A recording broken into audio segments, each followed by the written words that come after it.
Hello, अस्सलाम वालेकुम। कैसे हैं आप सब? अच्छा, मेरी आवाज़ आ रही है आप लोगों को? Am I audible to all of you? मुझे प्लीज़ आप लोग चैट में बता दीजिए। और मॉडरेटर से हमने रिक्वेस्ट कर दी है, हमारा लेक्चर वो अपलोड कर देती हैं, तो फिर इंशाल्लाह हम स्टार्ट करते हैं अपना लेक्चर। वालेकुम अस्सलाम Khatija. Okay Ansab, thank you.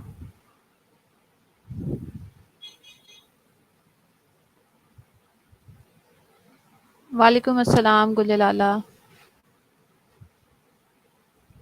इतनी कम अटेंडेंस है आज, क्या बात है? आ जाएं, जल्दी जल्दी से आ जाएं सब, ताकि हम अपना लेक्चर स्टार्ट करें।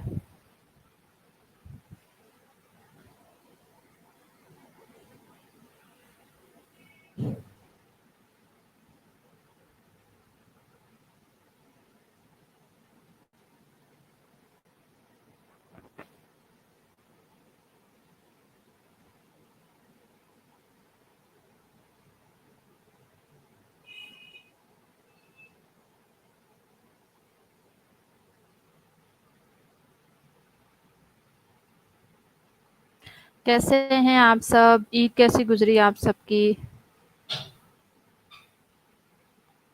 कुछ पढ़ाई भी की है या बस सिर्फ एंजॉयमेंट?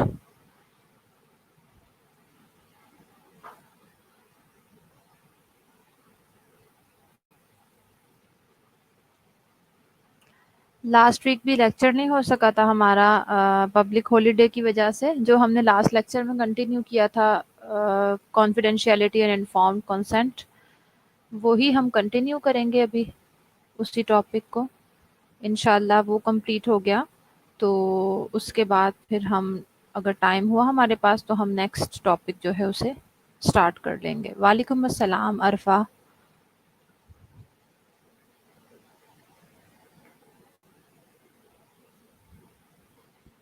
लेक्चर अभी तक अपलोड नहीं हुआ, क्या बात है? पूछते हैं।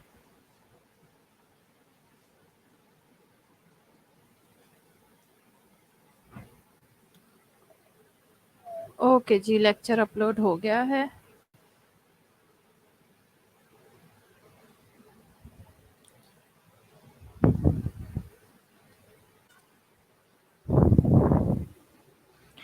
चलें, थोड़ा सा अभी स्टूडेंट्स की स्ट्रेंथ भी बहुत कम है, 2-3 मिनट हम थोड़ा रिव्यू कर लेते हैं। आप लोग कुछ बताइए। बीच में एक हफ्ते का मजीद गैप आ गया था। ऑलमोस्ट आफ्टर 15 डेज हम स्टार्ट कर रहे हैं अपना, इनफैक्ट रिज्यूम कर रहे हैं अपना नर्सिंग एथिक्स का सब्जेक्ट।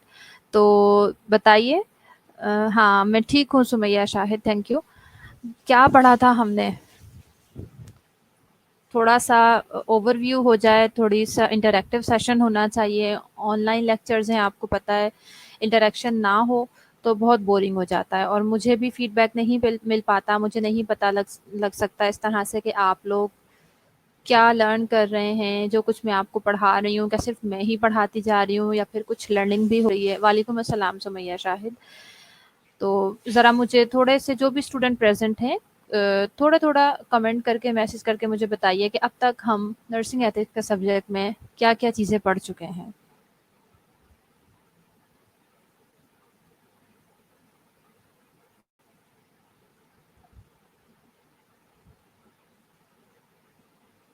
किसी को कुछ याद नहीं है क्या क्या पढ़ लिया है हमने? कोई मैसेज नहीं आ रहा मुझे।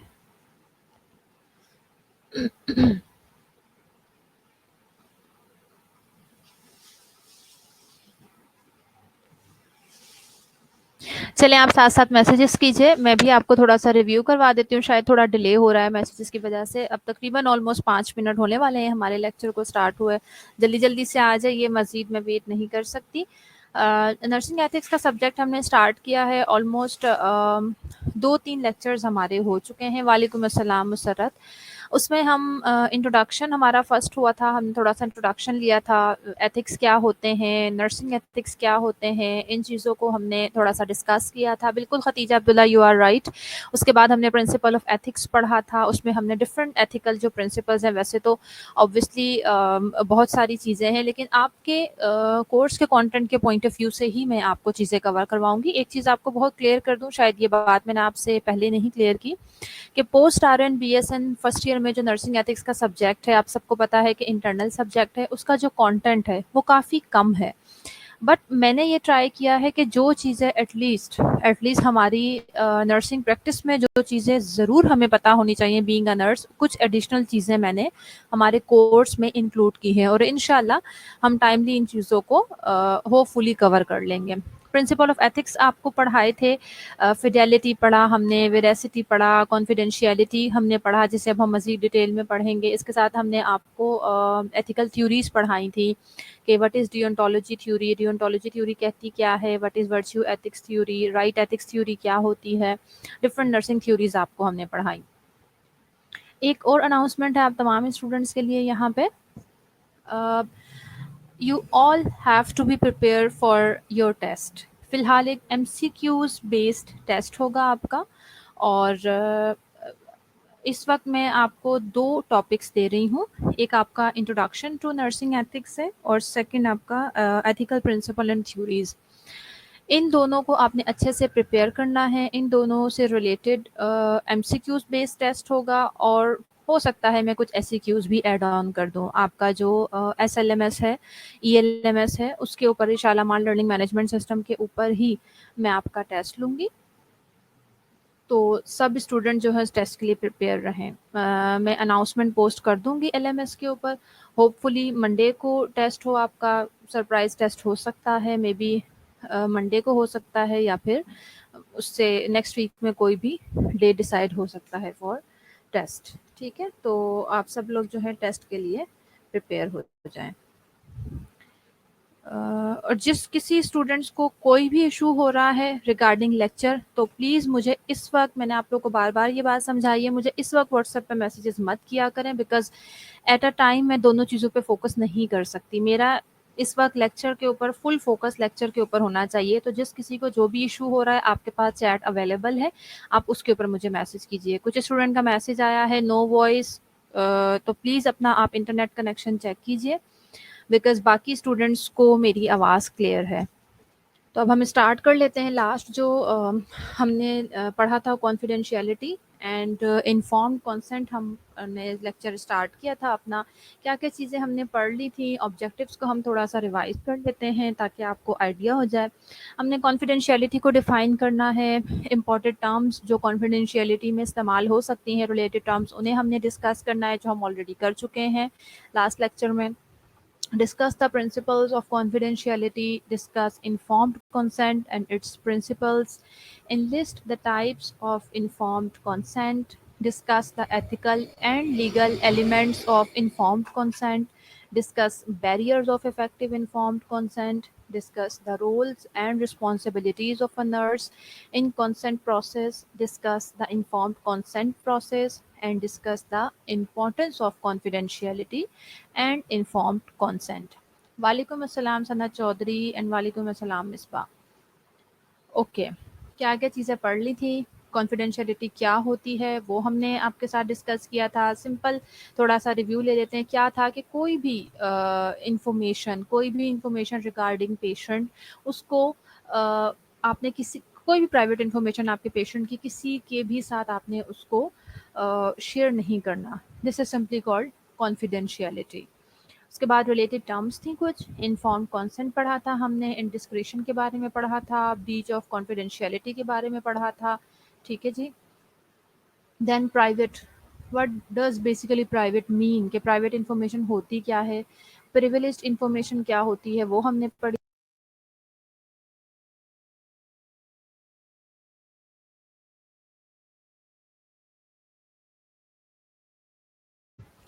ठीक है बेटा। और हमने प्रिंसिपल्स ऑफ कॉन्फिडेंशियलिटी डिस्कस कर लिए थे। थोड़ा सा ओवरव्यू ले लेते हैं। हमने ये चीज़ डिस्कस की थी कि जो कॉन्फिडेंशियलिटी है वो सिर्फ और सिर्फ नर्स और पेशेंट के रिलेशनशिप के दरमियान नहीं होती। ये नहीं है कि सिर्फ और सिर्फ पेशेंट और नर्स, ऑब्वियसली जो बेसिकली हमारा कंसर्न है, हमारी डिस्कशन है, वो तो नर्स और पेशेंट रिलेशनशिप से ही रिलेटेड है, लेकिन इस चीज़ का भी हमने ख्याल रखना है कि जो भी पेशेंट और नर्स की रिलेटेड उनके दरमियान जो भी डिस्कशन होगी, जो भी इंफॉर्मेशन होगी पेशेंट से रिलेटेड, वो किसी भी कोवर्कर के साथ या फिर जो लोग बिल्कुल ज़रूरत नहीं है जिनके साथ, जो कि केयर में इन्वॉल्व नहीं है पेशेंट के, उनके साथ हमने इस इन्फॉर्मेशन को बिल्कुल भी शेयर नहीं करना। और प्रिंसिपल यही थे कि सबसे पहले ट्रस्ट डेवलप होना चाहिए। नर्स और पेशेंट के रिलेशनशिप के दरमियान ट्रस्ट जो है वो बिल्कुल सेंट्रल चीज़ है। अगर ट्रस्ट नहीं होगा तो कभी भी जो है नर्स पेशेंट रिलेशनशिप अच्छी तरह से चल ही नहीं सकता। इसी तरह से जो भी इंफॉर्मेशन है वो एक्यूरेट होनी चाहिए, यानी पेशेंट अपने नर्स के साथ एक्यूरेट इंफॉर्मेशन शेयर करे। और ऑब्वियसली वो सब कैसे मुमकिन होगा? जब पेशेंट नर्स के ऊपर ट्रस्ट करेगा तो ही वो अपनी इंफॉर्मेशन जो है उसके साथ ट्रूली शेयर करेगा। इसी के ज़रिए फेथ और ट्रस्ट वर्दी रिलेशनशिप क्रिएट होता है नर्स और पेशेंट के दरमियान, और जो पेशेंट होता है उसका ट्रस्ट डेवलप होता है towards the hospital care. And assurance बहुत ज़रूरी है पेशेंट और नर्स के रिलेशनशिप के दरमियान। अश्योर किसने करवाना होता है? ऑब्वियसली नर्स ने पेशेंट को अश्योर करवाना होता है regarding the care, patient care. अच्छा, 2 मिनट का ब्रेक लेंगे बेटा, अजान हो रही है तो अजान सुन लें।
ओके, ये सारे प्रिंसिपल्स हैं जो हम लास्ट लेक्चर में डिस्कस कर चुके हैं।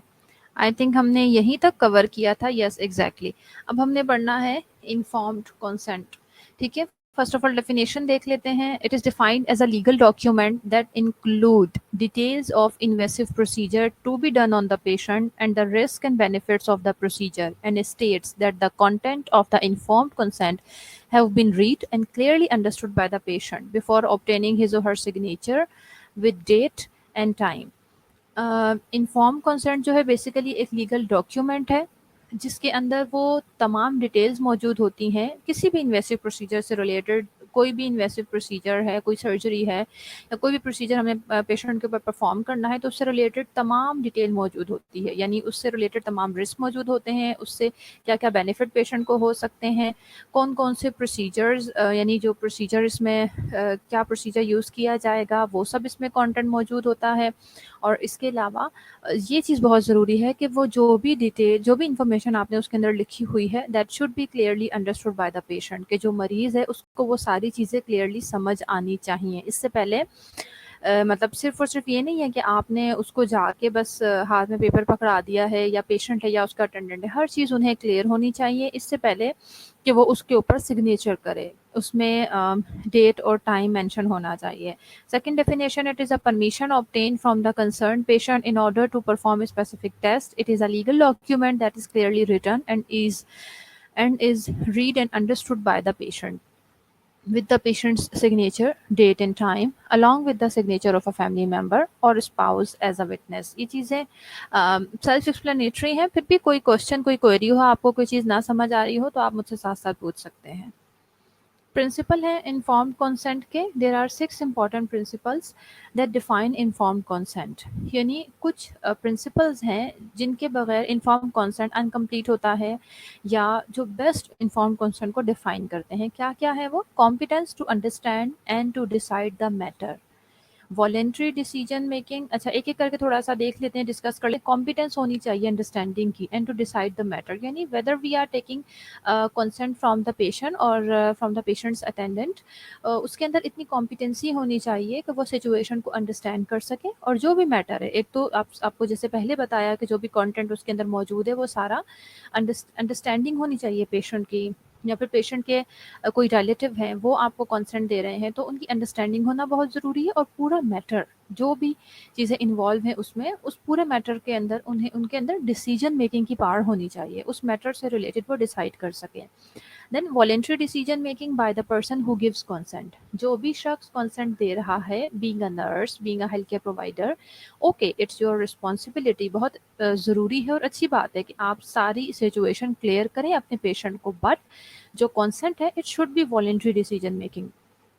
आप किसी को डिसीजन मेकिंग में हेल्प आउट ज़रूर कर सकते हैं, लेकिन उनके साथ किसी किस्म की ज़बरदस्ती नहीं होनी चाहिए। यानी एक वॉलेंट्री डिसीजन होना चाहिए बाय द पर्सन जो भी कंसेंट दे रहा है। Then disclosure of material information that is explained in consent. Complete जितनी भी इंफॉर्मेशन है उस प्रोसीजर से, उस टेस्ट से रिलेटेड, वो पूरी की पूरी इंफॉर्मेशन, उसमें जितना भी इंफॉर्मेशन का मटेरियल है वो कम्प्लीटली डिस्क्लोज होना चाहिए in front of the person जो भी कंसेंट दे रहा है। recommendation of the plan in the consent, recommendation of the plan in the consent, यानी जो भी consent है, जो भी consent है उसको रिकमेंड, आपने रिकमेंड करना है पूरा प्लान इन द consent, ठीक है। comprehensions of terms and condition in the consent, comprehensions of terms and conditions in the consent, यानी आपका जो consent है उसके अंदर जो भी टर्म्स एंड कंडीशंस होती हैं, जो भी यानी किसी भी प्रोसीजर से रिलेटेड, आपको पता है कि हर प्रोसीजर से रिलेटेड कोई ना कोई टर्म्स होती हैं, कंडीशंस होती हैं, वो उस कॉन्सेंट फॉर्म के अंदर कॉम्प्रिहेंसिवली प्रेजेंट होनी चाहिए। यानी कॉम्प्रिहेंशन का मतलब क्या होता है, देखें कि कॉम्प्रिहेंशन का मतलब होता है कि आप एक तो कॉन्साइजली चीज़ों को मतलब डिस्कस करें, यानी उसको कॉन्साइजली लिखें, शॉर्टली लिखें, और प्लस वो अंडरस्टैंडेबल होनी चाहिए। सो जो भी टर्म्स एंड कंडीशंस हैं कॉन्सेंट फॉर्म के अंदर, वो कॉम्प्रिहेंशन के साथ होने चाहिए। Explain the risk and benefits in the content of the informed consent, यानी जो इन्फॉर्म्ड कंसेंट है उसके अंदर उस प्रोसीजर, उस टेस्ट से रिलेटेड तमाम रिस्क जो उसके साथ अटैच हो सकते हैं, और वो तमाम बेनिफिट्स जो उस प्रोसीजर से उस पेशेंट को मिलेंगे, वो सब एक्सप्लेन होने चाहिए। A valid and legal informed consent must meet all these requirements, यानी हमने जो प्रिंसिपल अभी आपके साथ डिस्कस किए, ये तमाम प्रिंसिपल्स होना बहुत ज़रूरी हैं। ये तमाम रिक्वायरमेंट्स किसी भी लीगल इन्फॉर्म कंसेंट के लिए, वैलिड इन्फॉर्म कंसेंट के लिए, इन तमाम रिक्वायरमेंट्स को फुलफ़िल करना ज़रूरी है। और अगर ये तमाम रिक्वायरमेंट्स कोई अगर कंसेंट जो है वो फुलफ़िल नहीं करता, तो आप बिल्कुल भी नहीं कह सकते उसे कि that this is a valid और लीगल इन्फॉर्म्ड कंसेंट, ठीक है।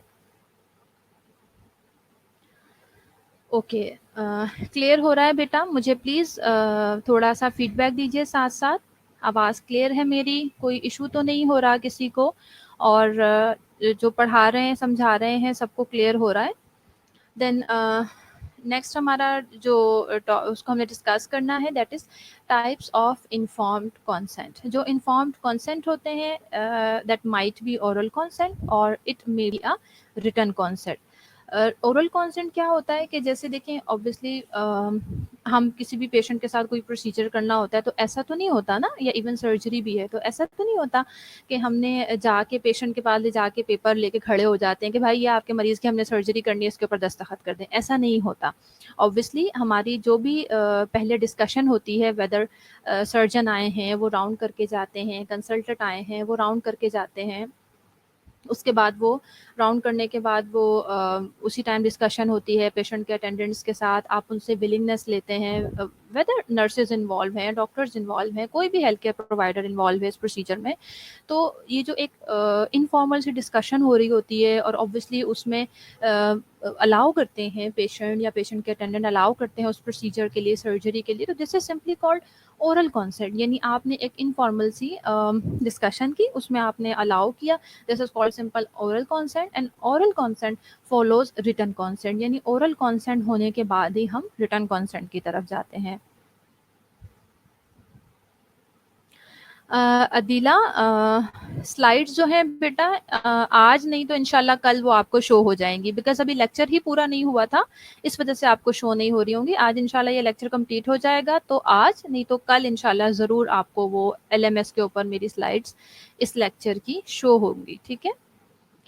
ओके, इसके बाद रिटन कॉन्सेंट है, printed legal document that contains the details of treatment, reason for the treatment, risk and benefits of the treatment and the agreement for the treatment by the patient. Simply oral consent हुआ, it will leads towards the written consent. बार बार discuss कर चुके हैं, वही चीज़ें हैं कि रिटन कॉन्सेंट जो है वही प्रिंटेड आपका लीगल डॉक्यूमेंट होगा जिसमें आपकी तमाम जो डिटेल्स हैं वो उसके अंदर मौजूद होंगी, आपकी ट्रीटमेंट, पेशेंट को क्या ज़रूरत है, व्हाट इज़ द रीज़न कि हमें ये ट्रीटमेंट देनी पड़ रही है, रिस्क और बेनिफिट उस ट्रीटमेंट के साथ क्या अटैच हैं, और जो भी पेशेंट और सर्जन है या वेदर कोई भी हेल्थ केयर प्रोवाइडर है उनके दरमियान जो भी एग्रीमेंट हुआ है वो उसके ऊपर रिटर्न होता है।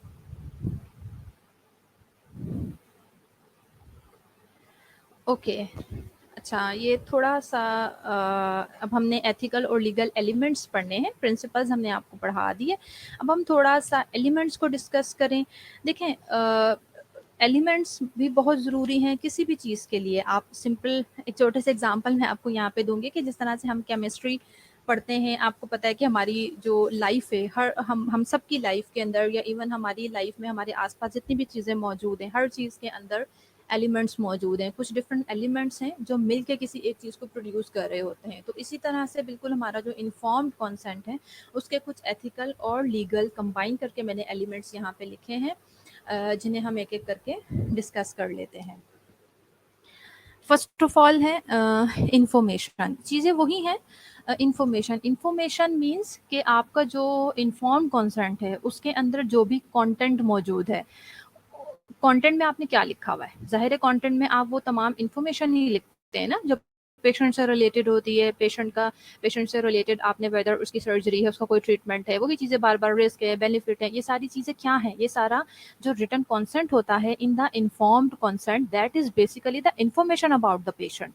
तो पेशेंट से रिलेटेड जितनी भी इंफॉर्मेशन होती है वो एक बहुत ही इंपॉर्टेंट एलिमेंट होता है हमारा इन्फॉर्म्ड कॉन्सेंट का। ऑब्वियसली अगर उसके अंदर वो इंफॉर्मेशन मौजूद नहीं होगी तो हमारा इन्फॉर्म्ड कॉन्सेंट जो है वो इनकम्प्लीट होगा।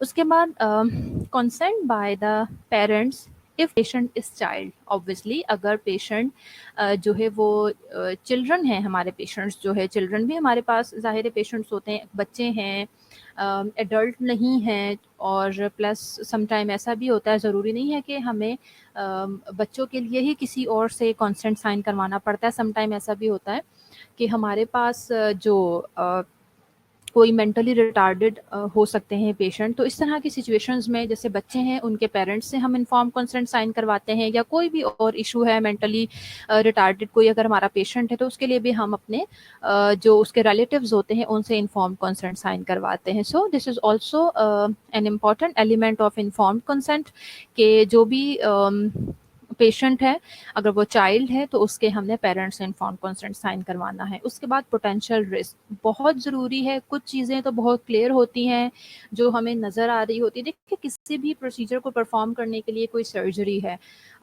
ठीक है, हमें समझ आ जाता है कि ये सर्जरी है, इसके साथ ये चीज़ें लिंक्ड हो सकती हैं, ये चीज़ें इसके साथ रिलेट हो सकती हैं, ये रिस्क इसके साथ मौजूद हो सकते हैं।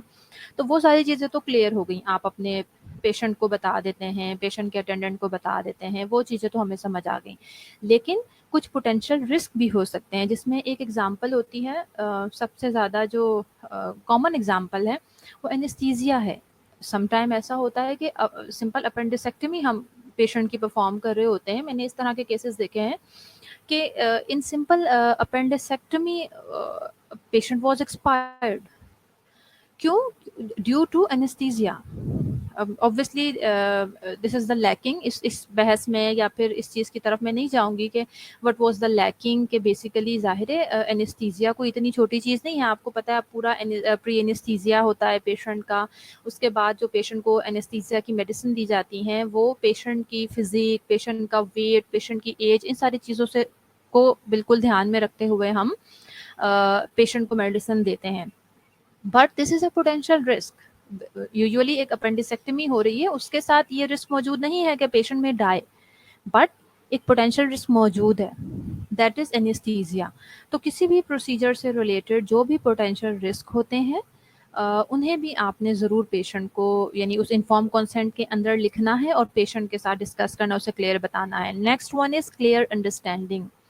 क्लियर अंडरस्टैंडिंग, पेशेंट है तो उसको अंडरस्टैंडिंग होना बहुत ज़रूरी है। अटेंडेंट से आप कंसेंट फॉर्म साइन करवा रहे हैं, उसको अंडरस्टैंडिंग होना बहुत ज़रूरी है। देखिए, यहाँ पे थोड़ा सा लैंग्वेज बैरियर भी आ सकता है, आगे हम पढ़ेंगे ये सारी चीज़ें, एजुकेशन लेवल भी आ सकता है। तो ये सारी चीज़ें आपको आइडेंटिफाई, हम कल्चरल नर्सिंग क्यों पढ़ाते हैं, क्यों हम नर्सिंग में हर एक पहलू से जो है हम स्टूडेंट्स को पढ़ाते हैं, नर्सेस को पढ़ाते हैं, यही सारी रीज़न है, यही सारी चीज़ें हैं। तो जो भी चीज़ है कॉन्सेंट के अंदर आपने लिखी हुई है, जो कुछ भी, तो वो क्लियर अंडरस्टैंडिंग होनी चाहिए आपके जो पेशेंट है उसको क्लियर अंडरस्टैंडिंग होनी चाहिए।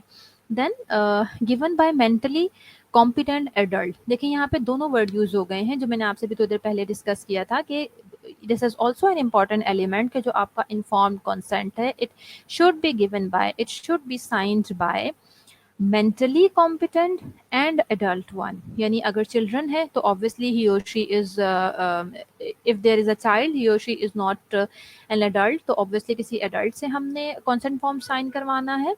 और इसी तरह से मैंने आपको बताया कि अगर कोई मेंटली रिटार्डेड है तो उसके लिए भी ज़रूरी है कि हम उससे इन्फॉर्म्ड कंसेंट साइन नहीं करवा सकते।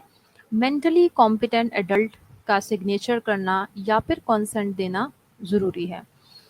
देन ऑल्टरनेटिव ट्रीटमेंट, अच्छा ये भी बहुत ज़रूरी है। जिस तरह से आपने रेस, बेनिफिट, ये सारी चीज़ें अपने पेशेंट को बतानी है, उसी तरह से आपके इन्फॉर्म कंसेंट का इंपॉर्टेंट एलिमेंट है ऑल्टरनेटिव ट्रीटमेंट। यानी आप ऑनेस्टली अपने पेशेंट को बताएं कि आपके साथ हम ये प्रोसीजर कर रहे हैं, अगर इसके अलावा हमारे पास क्या क्या ऑल्टरनेटिव आपके लिए मौजूद है। हमारे पास जो जो ऑल्टरनेटिव मौजूद हैं वो भी आप क्लियरली अपने पेशेंट को बताएं और उसके अंदर आप इन्फॉर्म कंसेंट के अंदर लिखें, ताकि देखें ऑल्टरनेटिव से क्या बेनिफिट होता है, और एक इम्पॉर्टेंट पेशेंट का राइट किस तरह से, पेशेंट के राइट किस तरह से फुलफिल हो रहे होते हैं, इस तरह से कि जो ऑल्टरनेटिव्स हैं, फिर पेशेंट को डिसीजन मेकिंग में आसानी हो जाती है। पेशेंट है या उनके अटेंडेंट है, उनके पता होता है कि अच्छा ठीक है, हमारे मरीज के साथ ये प्रॉब्लम है, हमें डॉक्टर ने या नर्स ने डिस्क्राइब कर दिया है कि आपके पास ये ऑल्टरनेटिव्स मौजूद हैं, तो आप उसमें से इजीली डिसीजन मेकिंग कर सकते हैं। देन रिटन डॉक्यूमेंट, ये तो सिर्फ इन्फॉर्म कंसेंट ही नहीं, पूरे नर्सिंग प्रोफेशन में मैं यही कहूँगी कि डॉक्यूमेंटेशन, डॉक्यूमेंटेशन एंड डॉक्यूमेंटेशन बहुत इम्पॉर्टेंट है। आपने कोई भी काम किया है अपने पेशेंट के साथ, इवन आपने उसका, आप सबको पता ही है कि अगर इवन हम पेशेंट का टेम्परेचर भी चेक करते हैं तो उसे भी हम राइट डाउन करते हैं on the document. So documentation बहुत ज़रूरी है। इन्फॉर्म कंसेंट जो भी चीज़ हो, वही कि सिर्फ ओरल कंसेंट से आपका काम नहीं चलेगा, आपका ये एक प्रॉपर रिटर्न डॉक्यूमेंट होना चाहिए। एंड बेनिफिट्स ऑफ ट्रीटमेंट, जो भी ट्रीटमेंट है, पेशेंट को रिस्क बता दिए, बेनिफिट बता दिए, ऑल्टरनेटिव बता दिए। अब ऑल्टरनेटिव में से उस पेशेंट ने एक चीज़ को सेलेक्ट कर लिया है, अब उस सिलेक्शन के बाद आपने उसके तमाम बेनिफिट भी उसके साथ उसके ऊपर राइट डाउन करने हैं, अपने पेशेंट को क्लियर बताने हैं कि ये बेनिफिट्स इसके साथ, इस प्रोसीजर के साथ अगर हम आगे चलते हैं तो आपके मरीज़ को, आपके पेशेंट को हो सकते हैं। ओके, नाउ अभी जैसे मैं आपसे पहले थोड़ा सा डिस्कस कर रही थी, अब हम देख लेते हैं barriers to effective informed consent. यानी इन्फॉर्म कंसेंट हमने पढ़ लिया शुरू से। इनफैक्ट हम अपने पहले दूसरे लेक्चर से ही इन्फॉर्म्ड कंसेंट को जो है discuss.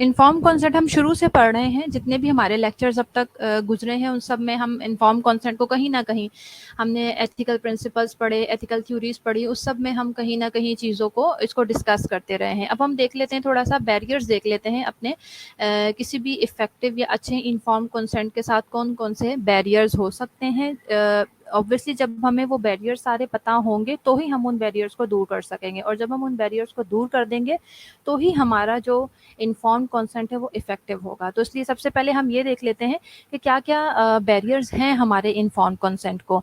There are many factors that affect और hinder the patient from signing the informed consent. यानी यहाँ पे बहुत से मल्टीपल फैक्टर्स हैं जो हमारे पेशेंट, जो रीजंस हो सकते हैं, हमारे पेशेंट को इफेक्ट भी कर सकते हैं, प्लस उसकी वजह से हमारा पेशेंट इनकार भी कर सकता है किसी भी इन्फॉर्म कंसेंट को साइन करने के लिए। सबसे पहली चीज़ क्या है? Education level of the patient. अब एजुकेशन लेवल हमारे पेशेंट का किस तरह से इन्फॉर्म कंसेंट को जो है इफेक्ट करेगा। अब थोड़ा सा मेरे ख्याल है इंटरेक्टिव सेशन भी हो जाए। हम बहुत अजीब बोर सा लेक्चर हो जाता है इस तरह से, ये बहुत कॉमन सी चीज़ें बार बार मैं रिपीट कर रही हूँ। तो अब थोड़ा सा आप लोग बताइए कि किस तरह से एजुकेशन लेवल पेशेंट का और कॉन्शियस लेवल पेशेंट का किस तरह से बैरियर हो सकता है to our effective inform consent. I need answers.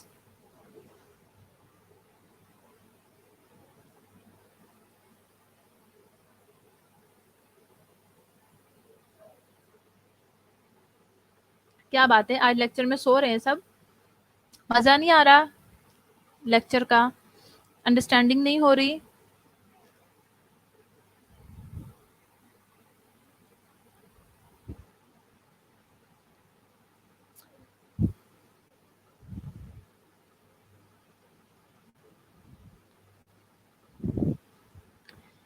Unsub ने कहा है कंसल्टिंग से, क्या मतलब अनसब, मुझे समझ नहीं आ रही,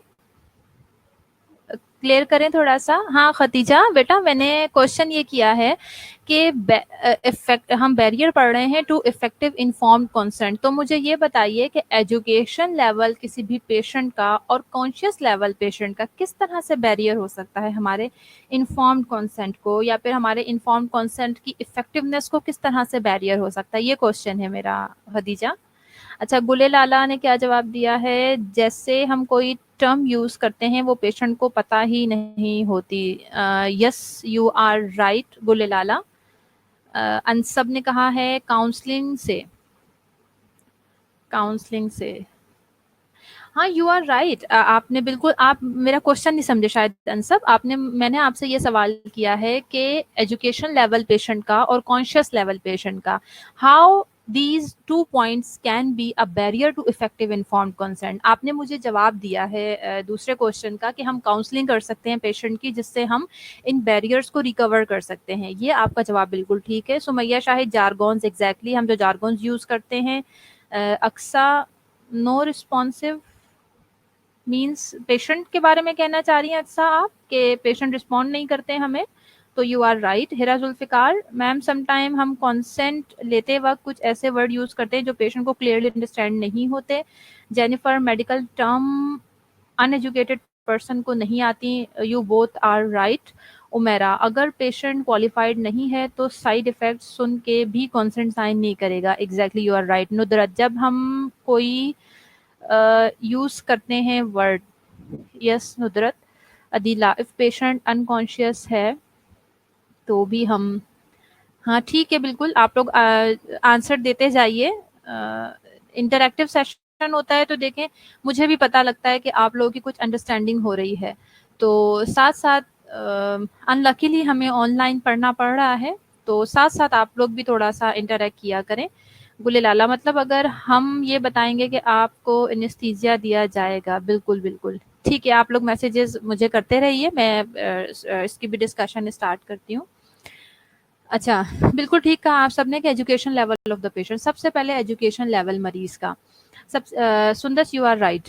सबसे पहले तो ये कि एजुकेशन लेवल देखें इंग्लिश में आपने कॉन्स्टेंट फॉर्म लिखा हुआ है। अक्सा अगर अनअवेयर होगा तो भी नो रिस्पॉन्स। जी जी बिल्कुल, अगर पेशेंट अनअवेयर होगा तो भी रिस्पॉन्स नहीं देगा। Aqsa you are right.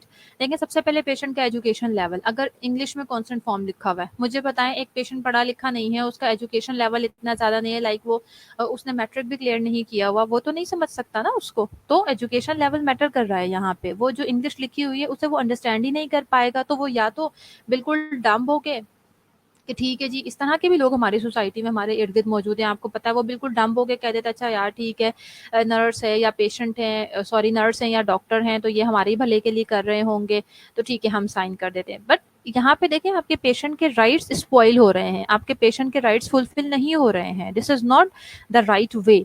तो इसलिए एजुकेशन लेवल मरीज का इसलिए यहाँ पे भी देखें हमारे लिए बैरियर बन रहा है कि अंडरस्टैंडिंग नहीं हो पा रही है। प्लस वही बात कि अगर हम कुछ जार्गन्स यूज कर लेते हैं, मेडिकल टर्म्स यूज कर लेते हैं, क्योंकि हमें तो आदत होती है ना जनरली वो वर्ड्स यूज करने की, हम उस तरह के वर्ड्स यूज करते जाते हैं, तो ऑब्वियसली पेशेंट का एजुकेशन अब हर देखें इस चीज को अंडरस्टैंडिंग करना जरूरी है कि बेशक पेशेंट आपका जो है वो ग्रेजुएटेड हो, वो इंग्लिश तो अंडरस्टैंड कर लेगा, बट यहाँ पे आपकी जो मेडिकल टर्मिनोलॉजीज है, जरूरी नहीं है कि वो पेशेंट जो है ऑब्वियसली ही और she is not from the medical field, तो वो आपकी टर्मिनोलॉजीज नहीं यूज कर सकता। तो एजुकेशन लेवल को बहुत ब्रॉडर टर्म में हमें देखना होगा, सिर्फ और सिर्फ इस टर्म में नहीं देखना होगा कि कोई स्कूल नहीं गया है तो हम कहें कि हाँ जी ही और she can not understand our informed consent, लेकिन अगर कोई एक शख्स हमारे पास आता है उसने एमबीए किया हुआ है तो हम उसके सामने शुरू हो जाए अपनी सारी मेडिकल टर्मिनोलॉजी यूज करना शुरू कर दें और हम कहें कि हाँ जी ठीक है ये तो ग्रेजुएटेड है या इसने मास्टर्स किया हुआ है, तो हम इसको जो है ना सब कुछ समझ आएगा। अच्छा, नुदरत मोस्टली इन्फॉर्म कंसर्न, नुदरत समझ नहीं आ रही, और ज़्यादातर नर्सेज भी आजकल पेशेंट को इन्फॉर्म नहीं करती। हाँ यू आर राइट नुदरत। कहा जाता है कि इधर साइन, जी जी एग्जैक्टली, ये चीज़ें हमने पिछले लेक्चर में भी डिस्कस की थी नुदरत, यू आर राइट, कि पेशेंट के हाथ में या अटेंडेंट के हाथ में एक फॉर्म पकड़ा दिया जाता है और उनसे कहा जाता है कि जी इसके ऊपर साइन कर दें। तो this is not the right way. जो चीज़ हम बार बार डिस्कस कर रहे हैं कि हर चीज़ की इन्फॉर्मेशन उस पेपर पे मौजूद होने के साथ साथ आपके मरीज़ को या जिससे भी आप साइन करवा रहे हैं उसको भी हर चीज़ पता होनी चाहिए, क्लियर आपको उसे बताना होगा। ठीक है जी, एजुकेशन लेवल हमने डिस्कस कर लिया कि बहुत ही ब्रॉडर वे में एजुकेशन लेवल को अंडरस्टैंड करना ज़रूरी है जब हम पेशेंट के साथ बात कर रहे हैं या पेशेंट के अटेंडेंट के साथ बात कर रहे हैं और उनसे इन्फॉर्म कंसेंट साइन करवा रहे हैं। उसके बाद आ जाता है conscious level of the patient. ये भी आप लोगों ने बिल्कुल ठीक बताया था कि जो कॉन्शियस लेवल है मरीज का, यानी अगर कोई मेंटली रिटार्डेड पेशेंट है या फिर वो बाय बर्थ मेंटली रिटार्डेड नहीं था, हो सकता है पेशेंट कोई आपके पास सीवीए के पेशेंट हो सकते हैं, उनके कोई अपने प्रोसीजर करना, प्लस आपके पास कोई रोड ट्रैफिक एक्सीडेंट का केस आ सकता है, उसके ऊपर आपने कोई भी प्रोसीजर परफॉर्म करना है, तो पेशेंट का कॉन्शियस लेवल बिल्कुल ठीक होना ज़रूरी है। पेशेंट का जीसीएस लेवल 15/15 होना ज़रूरी है। पेशेंट आपका ठीक है, कॉन्सेंट फॉर्म खुद साइन कर सकता है, अंडरस्टैंडिंग कर सकता है उन सारी चीज़ों की, मेंटली ओके है, एडल्ट है, तो आप उससे बिल्कुल साइन करवाइए। अगर नहीं तो ऐसी सिचुएशन में फिर दूसरा ऑप्शन यही होता है कि जो भी उसके अटेंडेंट हैं जो कॉन्शियस हैं, कॉम्पिटेंट हैं, एडल्ट हैं, आप उनके साथ वो सारी चीज़ें डिस्कस करें और उनसे इन्फॉर्म कंसेंट साइन करवाएं।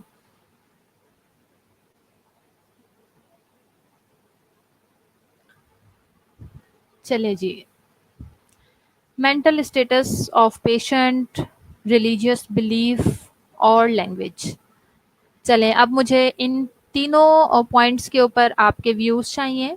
मेंटल स्टेटस तो खैर काफ़ी क्लियर है, अभी हम डिस्कस कर चुके हैं। आपका कॉन्शियस लेवल और mental status side by side जो है चल रहा होता है। लैंग्वेज भी थोड़ी बहुत डिस्कस कर ली है हमने। रिलीजियस बिलीव्स के बारे में कुछ बताइए। रिलीजियस बिलीव्स किस तरह से जो है बैरियर हो सकते हैं हमारे इन्फॉर्म्ड कंसेंट को। हम तब तक डिस्कस करते हैं। I am waiting for your answer.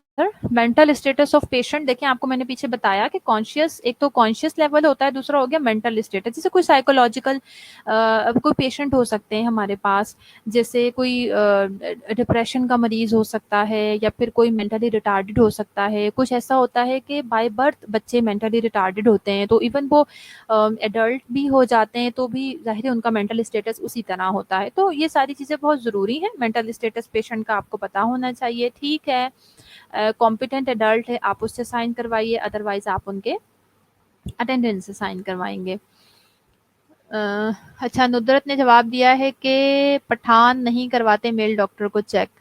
हाँ, वो ठीक है नुदरत, ये भी ठीक है, लेकिन ये तो थोड़ा सा रिलीजियस नहीं हुआ ना, ये थोड़ा सा कल्चरल हो गया। थोड़ा सा सोचें।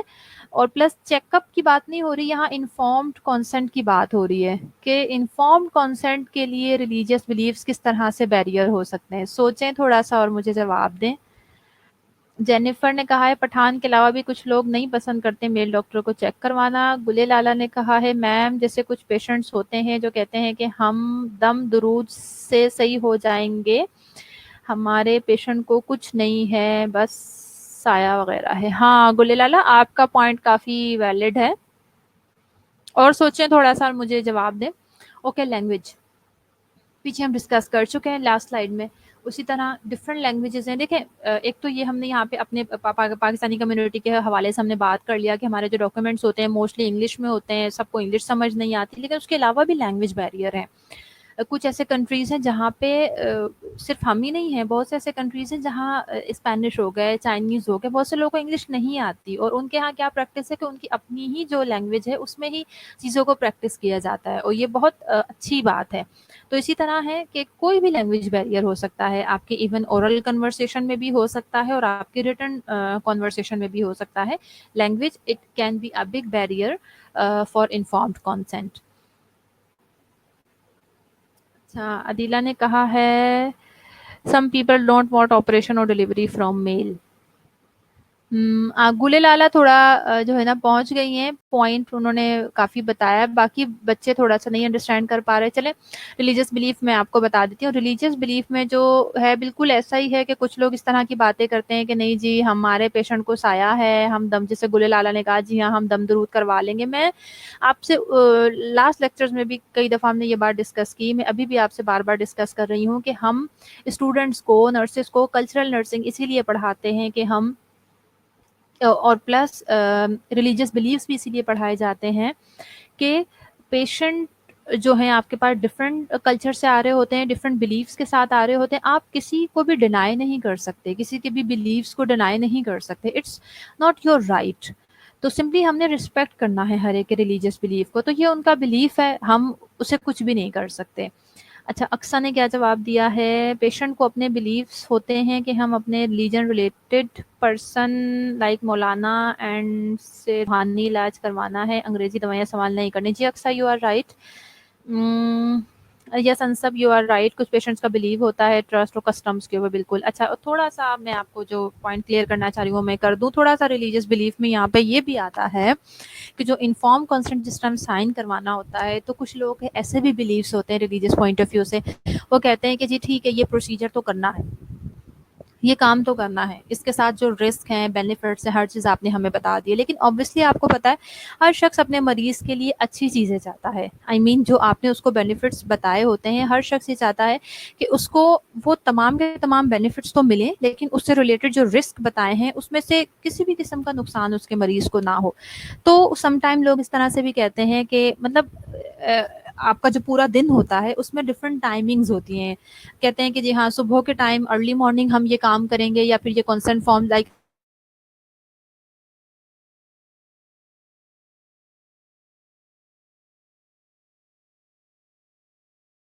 अगर रात को आपको तो वो ज़्यादा अच्छा टाइम होता है और ज़्यादा अच्छे हमारे पास आउटकम्स आते हैं उन चीज़ों के।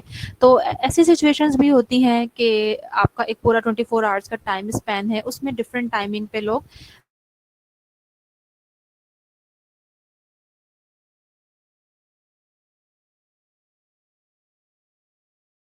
डिफरेंट काम करना पसंद करते हैं, इस तरह से नेक बुजुर्ग की मौजूदगी में हम इसको साइन करवाना चाहते हैं। तो इन सारी चीज़ों को हम रिलीजियस बिलीफ के अंडर लेके आते हैं कि ये सारे बिलीफ्स हो सकते हैं that can be barrier to effective informed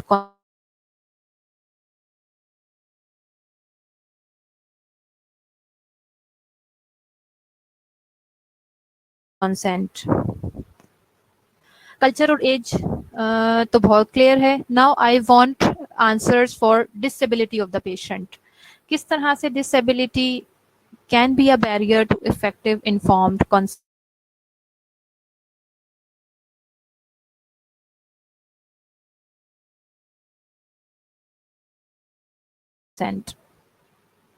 को नहीं आ रही, अक्सा को नहीं आ रही।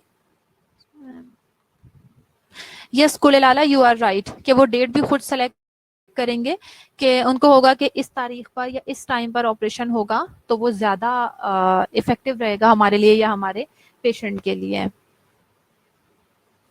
Yes Adeela, you are right. Deafness, obviously एक डेफ पेशेंट होगा तो, या उसको टोटली डेफ ना भी हो, उसको थोड़ा बहुत भी हेयरिंग प्रॉब्लम होगा या उसका हेयरिंग एड ठीक नहीं है, तो उसमें क्या होगा, ऑब्वियसली पेशेंट तो अंडरस्टैंड ही नहीं कर सकेगा। आधी बातें शायद उसको समझ भी आए लेकिन आधी बातें उसको समझ ही नहीं आएंगी।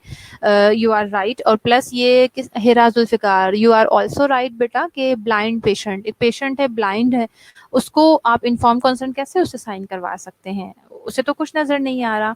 मेंटली सिक और डिसेबल होगा patient. Aqsa, you are right.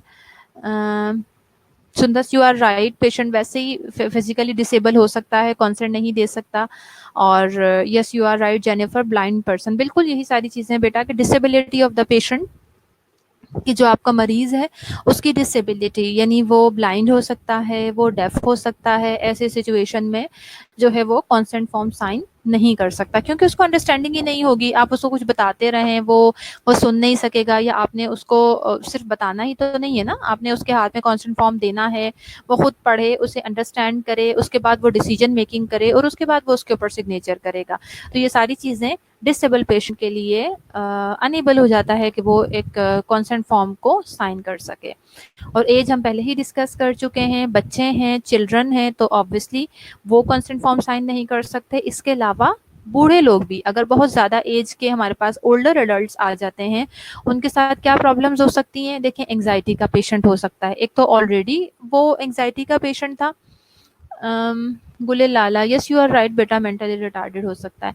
अच्छा, एक तो ऑलरेडी वो पेशेंट आपका देखें एंग्जाइटी का पेशेंट था। यू ऑल नो कि surgery, even we all are health care provider, हमारे लिए भी ये सारी चीज़ें इतनी आसान नहीं हैं। लाइक हम भी परेशान हो जाते हैं अगर हमारे किसी लव्ड वन की सर्जरी होनी है इस तरह की। ऑल्दो हमें सब कुछ पता है, we are on daily basis dealing the patients, we are on daily basis dealing all these things, but in spite of that जहाँ हमारे अपनों की बात आती है तो हम एंक्शियस हो जाते हैं। तो आप उन पेशेंट्स के बारे में सोचिए जिनके लिए हॉस्पिटल्स और health care providers are only hospital and health care providers, उनका कोई पर्सनल ऐसा एक्सपीरियंस नहीं है। तो ऐसी सिचुएशन में ओल्डर एडल्ट जो होते हैं वो बहुत ज़्यादा एंक्शियस हो जाते हैं। हमें बहुत ज़रूरत होती है यहाँ पे ऐसे पेशेंट से, फिर हम किस तरह से इन्फॉर्म कंसेंट साइन करवा सकते हैं, वो तो इनफैक्ट विलिंग ही नहीं होगा कंसेंट फॉर्म साइन करने के लिए। और प्लस मैं आपको पता है ओल्डर एज में चले जाते हैं तो कुछ ना कुछ और भी साइकोलॉजिकल या फिर मेंटल डिस्टर्बेंसेस पेशेंट्स के साथ अटैच हो जाती हैं। और प्लस मेडिसिन हो सकती हैं, पेशेंट एंटी डिप्रेशन पे हो सकता है, या फिर पेशेंट कोई उसको स्लीप डिस्टर्बेंसेस हो सकती हैं। चीज़ों की वजह से एज मैटर करती है, it can be a barrier to effective inform consent. हाँ, yes Kulelala, you are right कि सर्जरी का बताएं तो एग्जैक्टली मैंने आपसे कहा ना कि पेशेंट ऑलरेडी एंशियस होगा तो बीपी भी शूट कर सकता है। बिल्कुल exactly you are right. And culture हम ऑलरेडी डिस्कस कर चुके हैं कि डिफरेंट कल्चर के लोग होते हैं। ये जो आप बात कर रहे थे पठान फैमिली की, मैं स्पेसिफिकली किसी भी कास्ट की बात करना पसंद नहीं करती। तो सिंपल कोई भी कल्चर हो सकता है। और यस, एक बच्ची ने कहा था, शी वॉज राइट, कि सिर्फ और सिर्फ पठान ही नहीं, ये हमारा कल्चर है। नॉट ओनली पठान, किसी भी लैंग्वेज के लोग हो सकते हैं, किसी भी कम्युनिटी के लोग हो सकते हैं, वो नहीं पसंद करते कि मेल डॉक्टर उनको डील करे। तो simple, this is about our culture कि हम इसी तरह से देखें, एक कॉन्सेंट फॉर्म है, अगर एक मेल डॉक्टर लेके जाता है और हो सकता है वो शी इज़ अ पेशेंट, अगर हमारे पास एक फीमेल पेशेंट है या फिर पेशेंट के अटेंडेंट फीमेल है, हो सकता है वो बात करना लाइक उनका कल्चर इस चीज़ की परमिशन नहीं देती, या फिर ही और she is not comfortable with the consultant, या फिर कोई भी हेल्थ केयर प्रोवाइडर है, मेल नर्स है उसके साथ। तो ये सारी चीज़ें मैटर करती हैं कि अकॉर्डिंग टू द कल्चर आप देखें कि आपके जो पेशेंट है वो किसके साथ कंफर्टेबल है, तो आप उस चीज़ का ख्याल रखें। अच्छा, अब तो ये सारे बैरियर हमने डिस्कस कर लिए एक एक करके, कि जो हमारे पास इन्फॉर्म्ड कंसेंट है उसके साथ कौन कौन से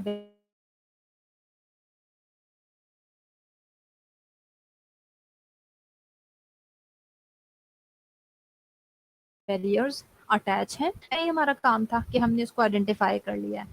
हमने इन सारे बैरियर्स को आइडेंटिफाई करने का, बताने का मकसद आपको ये है कि अब आपने इन सारे बैरियर्स को अंडरस्टैंड करते हुए उन सारे बैरियर्स को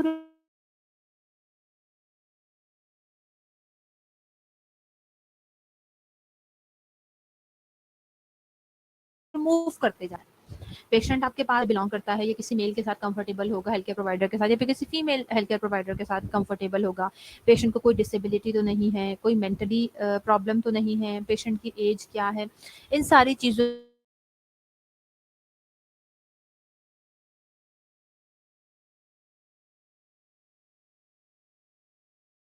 को हमने एक एक करके आइडेंटिफाई करते गए, और जो जो बेनिफिशियल लेवल मे बी ही और she is from from health care side, वो कोई नर्स हो सकती है या फिर कोई भी हेल्थ केयर प्रोवाइडर हो सकता है, तो obviously this is not a barrier for you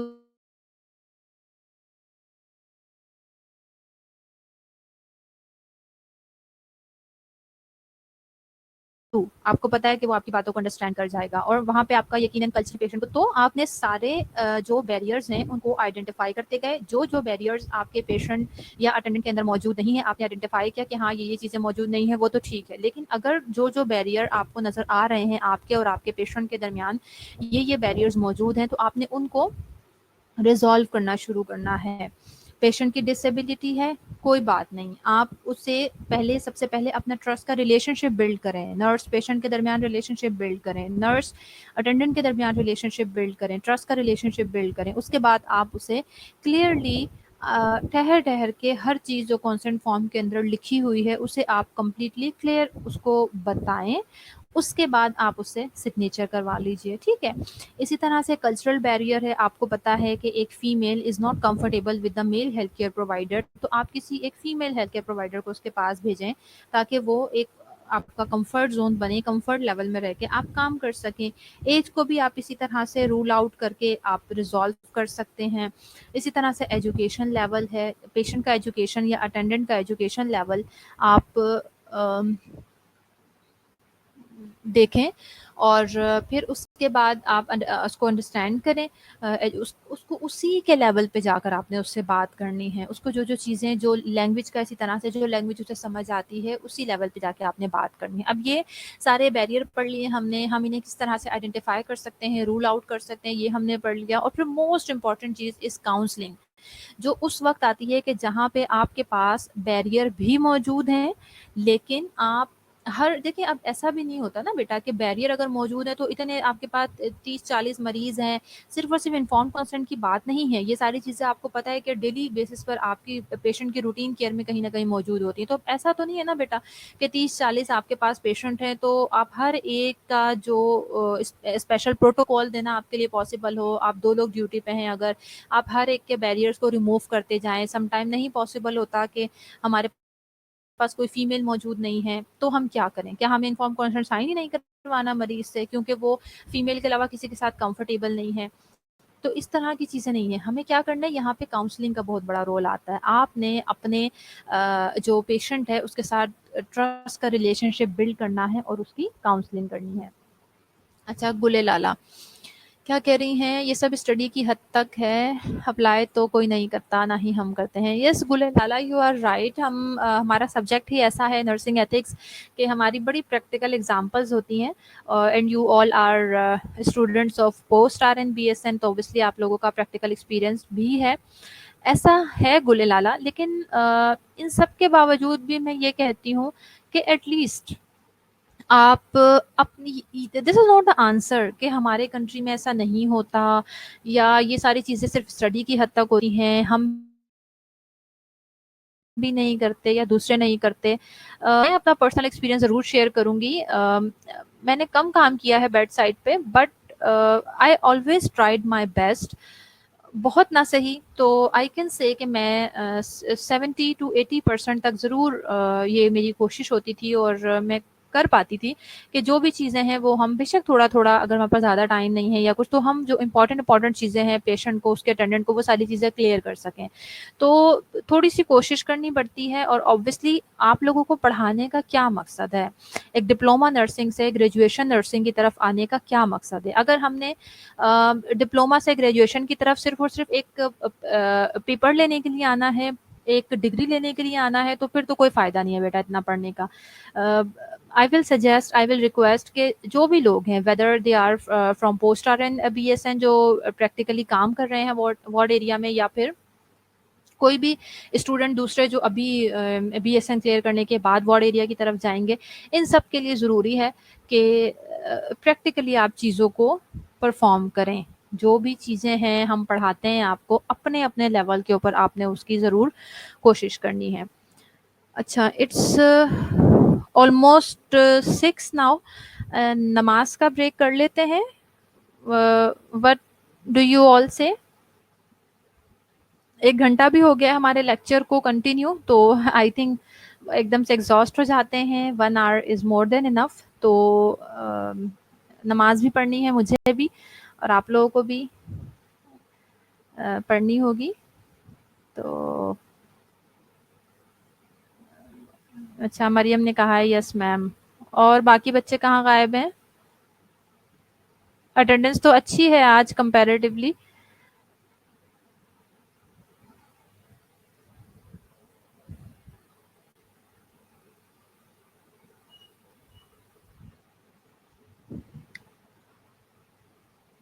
okay, according to my watch it's 6 PM. तो हम तकरीबन 10 टू 15 मिनट्स का ब्रेक ले लेते हैं, नमाज पढ़ लेते हैं, उसके बाद यहीं से हम लेक्चर को कंटिन्यू करेंगे। ठीक है, कोशिश कीजिए 10 मिनट बाद आ जाएं। मैं 15 मिनट तक इंतज़ार करूंगी, 6:15 तक वेट करूंगी और 6:15 पे फिर मैं लेक्चर को रिज्यूम कर दूंगी। ठीक है, तो आप सब भी नमाज पढ़ लें और पानी वानी पी लें, तो इंशाल्लाह फिर हम ज्वाइन करते हैं। ठीक है।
Okay Nudrat, you are back, I am also back. Ansab बेटा, आवाज इसलिए नहीं आ रही थी क्योंकि हम ब्रेक पे थे ना। अब क्लियर है आवाज, अब आ रही है आपको?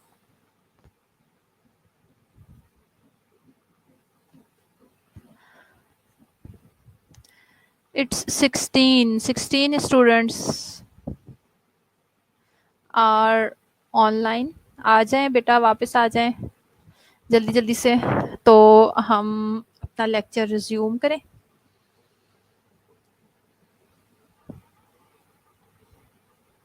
आवाज क्लियर है मेरी?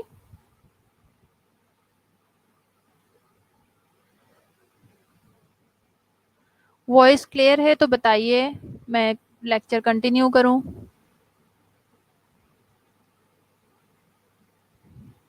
ओके अदीला।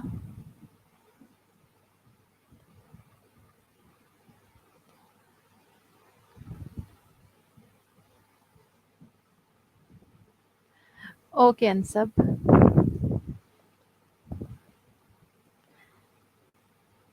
चलिए मैं बस 1 मिनट और वेट करूंगी। स्ट्रेंथ काफ़ी कम हो गई है स्टूडेंट्स की, but I will have to continue.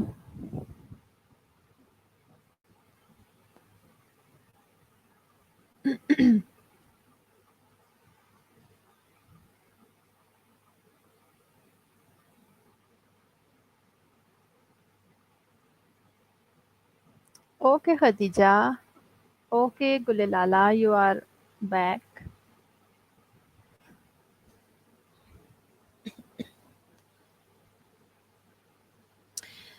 चले नेक्स्ट। नेक्स्ट हमने क्या पढ़ना है? नेक्स्ट हमने पढ़ना है role of nurse in getting informed consent signed.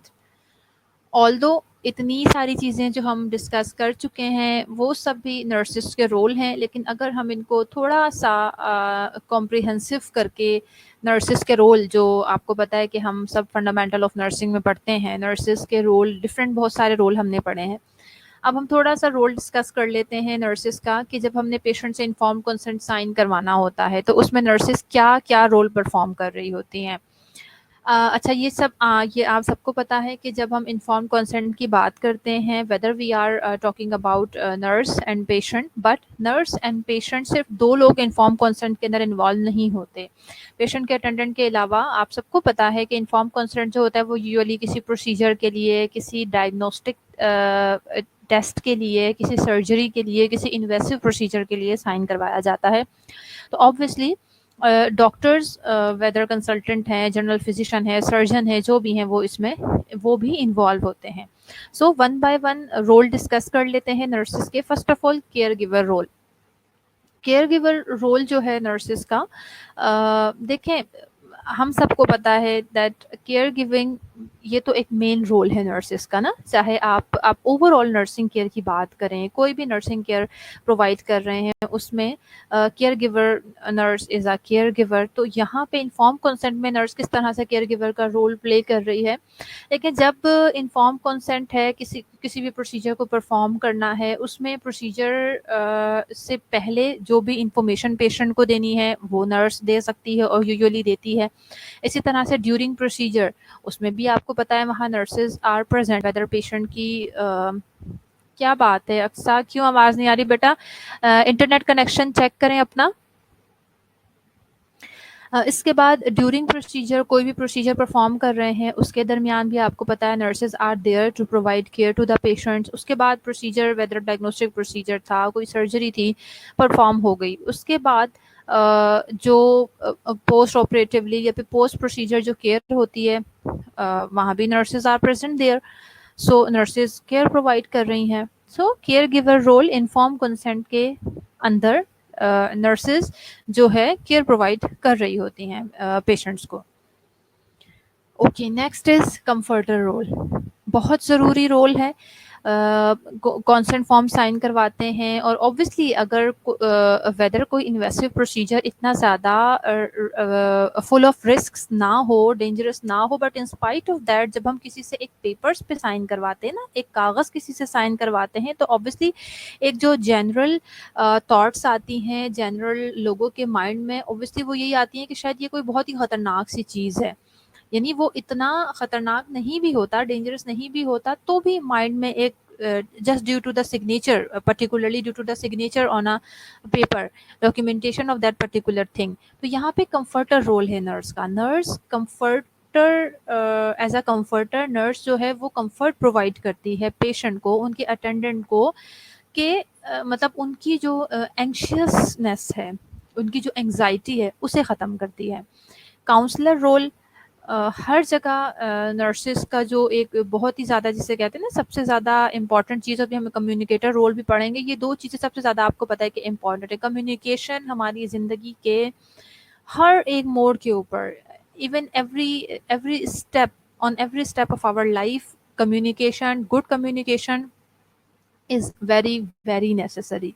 तो काउंसलिंग करनी है आपने अपने पेशेंट की. अभी आपको बताया था कि जो इन्फॉर्म्ड कंसेंट के हमने बैरियर्स आइडेंटिफाई कर लिए थे. हमारा काम बीइंग अ नर्स वहीं ख़त्म नहीं हो जाता कि हमने पेशेंट के जो इन्फॉर्म्ड कंसेंट से रिलेटेड बैरियर्स से उनको हमने आइडेंटिफाई कर लिया. नहीं, हमारा काम वहाँ ख़त्म नहीं हो जाता.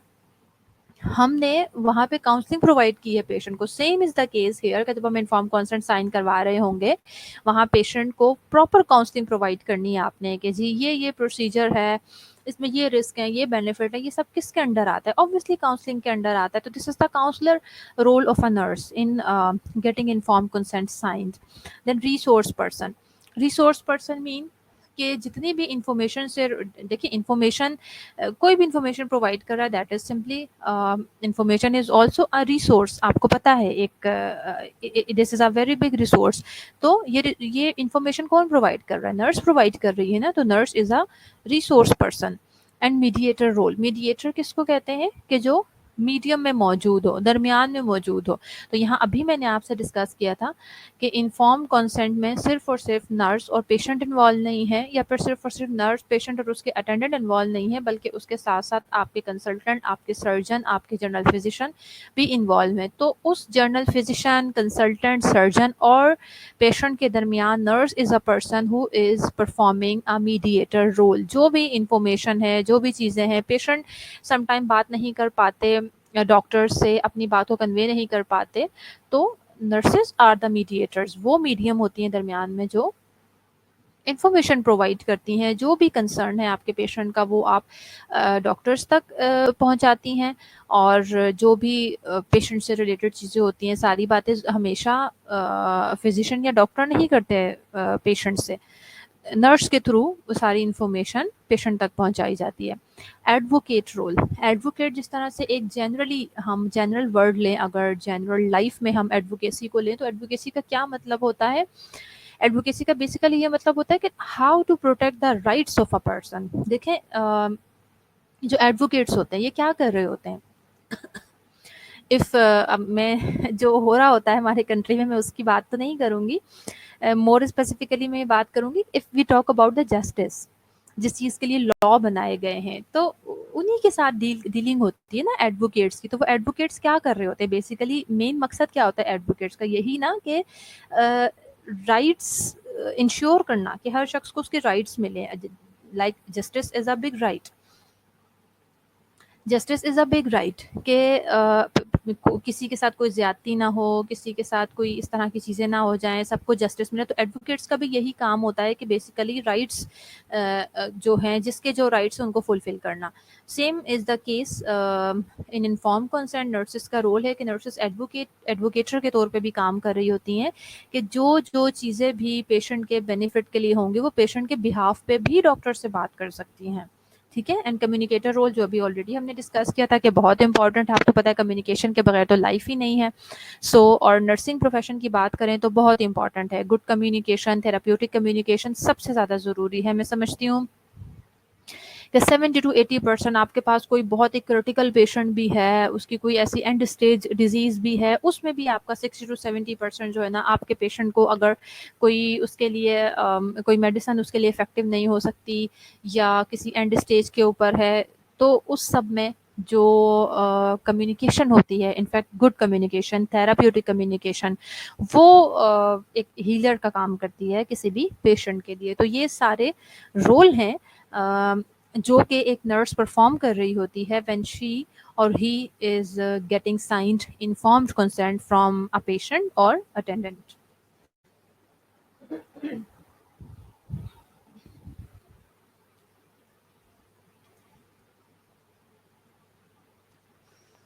ओके, रोल हमने पढ़ लिए।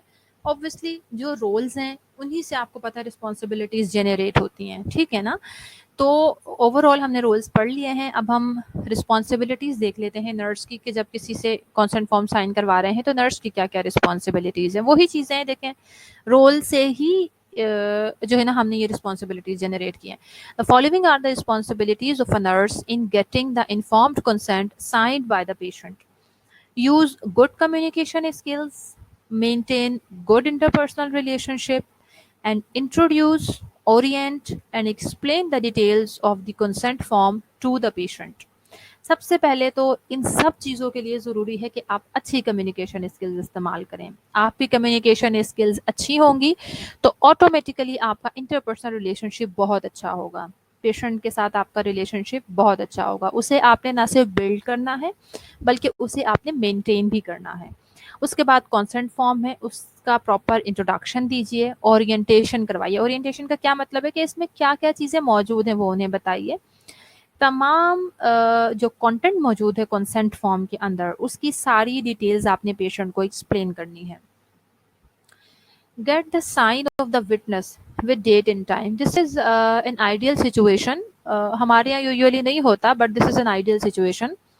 करना चाहिए कि even you are taking consent form signed from the patient, patient आपका एडल्ट है, मेंटली कॉम्पिटेंट है, तो आप उससे ले सकते हैं कॉन्सेंट, साइन करवा सकते हैं, आपने उससे लिया। लेकिन उसके साथ साथ आप एक विटनेस को भी साथ रखें। एक विटनेस का होना बहुत ज़रूरी है। एक विटनेस के signature with date and time वहाँ पर मौजूद हों तो दिस वुड बी गुड। अच्छा, अक्सा क्या कह रही हैं, हमारे कंट्री में अगर स्टाफ पेशेंट के लिए कोई सजेशन दे तो कहा जाता डॉक्टर की इंस्ट्रक्शन को फॉलो करें, आप अपने मशवरे मत दें। जी अक्सा, यू आर राइट। लेकिन अक्सा मैं आपसे यहाँ पे ये ज़रूर कहूँगी, देखें इससे मैं इनकार नहीं करती कि आप बिल्कुल ठीक कह रही हैं कि यहाँ हमारे यहाँ अगर स्टाफ कोई पेशेंट के लिए एडवोकेसी करती है, कोई बात करती है, तो यूजुअली अनफॉर्चुनेटली पेशेंट्स भी इस चीज़ पर रिलाई नहीं करते। लेकिन मैं एक बात ज़रूर यहाँ पे कहूँगी, इसमें कहीं ना कहीं गलती जो है वो नर्सिस की भी है। देखिए मैं हर वक्त आपको, जब से हम नर्सिंग एथिक्स पढ़ रहे हैं, मैं बार बार आपको एक चीज़ समझा रही हूँ, interpersonal relationship, trustworthy relationship. अल्हम्दुलिल्लाह अल्हम्दुलिल्लाह this is my personal experience. I had been in army, तो वहाँ का मेरा ऐसा एक्सपीरियंस रहा है that patients over there they really believe in nurses as they believe in doctors. Even sometime इस तरह से भी हमारे साथ, लाइक आई पर्सनली एक्सपीरियंस्ड, कि वो डॉक्टर्स से जो बातें नहीं भी कर पाते थे, इवन वो डॉक्टर्स से ज़्यादा नर्सेस के ऊपर, हमारे ऊपर रिलाई कर रहे होते, बिलीव कर रहे होते थे, तो वो अपनी बातें हमारे साथ शेयर करते थे, उनके जो भी कंसर्न्स होते थे। प्लस यही आप वाली बात कि वो इवन हमारी बताई हुई चीज़ों के ऊपर एक्ट अपॉन भी कर रहे होते थे। Because you know as a nurses हम सिर्फ मेडिसिन के साथ डील नहीं कर रहे होते, वो डॉक्टर्स का काम होता है मेडिसिन प्रिस्क्राइब कर देना, okay we have to give them medicine, but being a nurse, being a community health nurse, आपको पता है we are studying we are as a nurse learning community medicine, we are learning nutrition, हम multiple subjects at a time जो है वो learn कर रहे होते हैं। जब हम इतने सारे सब्जेक्ट्स लर्न कर रहे होते हैं तो आपको पता है we can give the suggestion regarding diet to the patient. तो बहुत मरतबा इस तरह से होता था कि ठीक है मेडिसिन वगैरह तो अपनी जगह है, लेकिन बहुत सारे पेशेंट्स हमसे डाइट से रिलेटेड सजेशंस ले रहे होते थे, और जब हम उन्हें वो सजेशंस देते थे दे डू फॉलो। तो सारी बात रह दे के क्या आ जाती है, ट्रस्ट की, रिलेशनशिप की। मैं ये नहीं कहती that all nurses are doing wrong practices, नहीं, लेकिन कहीं ना कुछ लोग ऐसा काम करते हैं कि जिसकी वजह से नर्सेज के ऊपर ऑब्वियसली उनका फिर बिलीव नहीं होता पेशेंट्स का, and they do follow the doctors. तो इसमें सबसे पहले हमारा अपना स्टेप है, हमारी अपनी रिस्पॉन्सिबिलिटी है कि हम अपने पेशेंट्स के साथ रिलेशनशिप ऐसा बिल्ड करें, हम जो है हमारी इंटेंशंस ऐसी होनी चाहिए हर वक्त कि हम अपने पेशेंट को ज़्यादा से ज़्यादा बेनिफिट दे सकें। तो ऑब्वियसली आहिस्ता आहिस्ता ये सारी चीज़ें ख़त्म होंगी, ये एक टैबू जो है हमारी सोसाइटी में से ख़त्म होगा। यस खतीजा, इंटरनेशनल हॉस्पिटल में फॉलो होता है ये सब। Yes you are right Khatija, international hospitals में फॉलो होता है। ओके, नेक्स्ट हम क्या पढ़े थे, रिस्पॉन्सिबिलिटी। मैम जी यहाँ भी ऐसे होता है कि पेशेंट अपने पर्सनल इशू जस्ट हिसाब से शेयर करते हैं, but decision making just upon the doctor depend. Okay Aqsa, it varies with the experiences, but I also agree with your point of view. But फिर भी मैं यही कहूँगी, वेदर कोई हम पर हमें अपनी डिसीजन मेकिंग में इन्वॉल्व करता है या नहीं करता, हम पर रिलाई करता है या नहीं करता, being a nurse, but it's our duty, it's our responsibility. मैंने आपसे बार बार कहा कि हमारी इंटेंशंस अच्छी होनी चाहिए।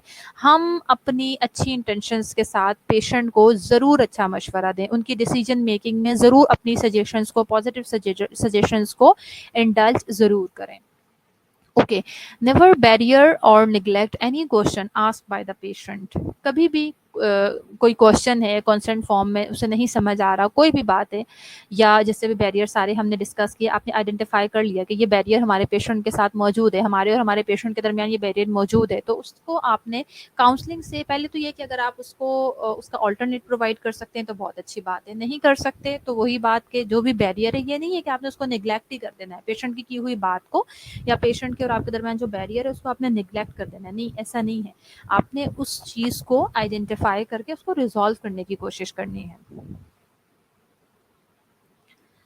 ओके जी, और क्या रिस्पॉन्सिबिलिटीज है नर्सेस की? यूज हिज और her skill in handling the medical legal cases carefully. For example, cases where the patients are very sensitive and find it difficult to answer the question in the form. देखें, आपकी जो भी skills हैं, कोई अगर medico legal case आ जाता है हमारे पास, वैसे तो ठीक है, जनरली आपको पता है हम पेशेंट्स को डिस्कस कर रहे होते हैं, कोई ऐसा केस आ जाता है कि जिसमें लीगल इन्वॉल्वमेंट भी मौजूद है, तो वहाँ पे आपने अपनी स्किल्स को बहुत अच्छे तरीके से, अपने मरीज को अपनी स्किल्स को इस्तेमाल करते हुए अपने पेशेंट को आपने हैंडल करना है। क्योंकि देखिए, ये कुछ ऐसे सेंसिटिव केसेस होते हैं, ऐसे सेंसिटिव सिनेरियोज होते हैं कि जिसमें आपका पेशेंट आंसर नहीं कर सकता आपके क्वेश्चंस को, या फिर किसी भी चीज़ के लिए कॉन्सेंट साइन नहीं कर सकता। दोनों रीजंस होती हैं, ही और she don't want to sign, या फिर ये उसके लिए ऑब्वियसली एक, आपको पता है, एक स्ट्रेसफुल सिचुएशन होती है, एक उसके लिए वो उस सिचुएशन के साथ कोप नहीं कर पा रहा होता। तो इन सारी चीज़ों में हमारी रिस्पॉन्सिबिलिटी आ जाती है कि हमने किस तरह से अपनी स्किल्स को स्किलफुली यूज़ करना है for our patient. Keep the details of the informed consent confidentially and never disclose them to anyone without the consent of the patient. ये वही confidentiality है, information है, आपके और आपके मरीज के दरमियान, आपके और आपके पेशेंट के दरमियान रहनी चाहिए। Never disclose this to anyone whether until unless this is needed। यानी आपके ऑब्वियसली जो पेशेंट हैं, आपके शिफ्ट चेंज हुई है, दूसरा आपकी दूसरी जो भी हेल्थ केयर प्रोवाइडर है, नर्सेज हैं, डॉक्टर्स हैं, जो उस पेशेंट को डील कर रहे हैं, okay, they need that information, you will and you can share that information about the patient with them, but uske alawa unnecessarily you are not allowed to disclose the information with anyone else. Act as a mediator between the doctor and the patient. A nurse clarifies all the patient's doubt and bridges the gap between the doctor and the patient, thus helping to get the informed consent signed smoothly. ये देखिए ना, अभी जिस तरह से पीछे हमने discuss किया था कि मीडिएटर का रोल है, दोनों तरफ से काम कर रही है nurse.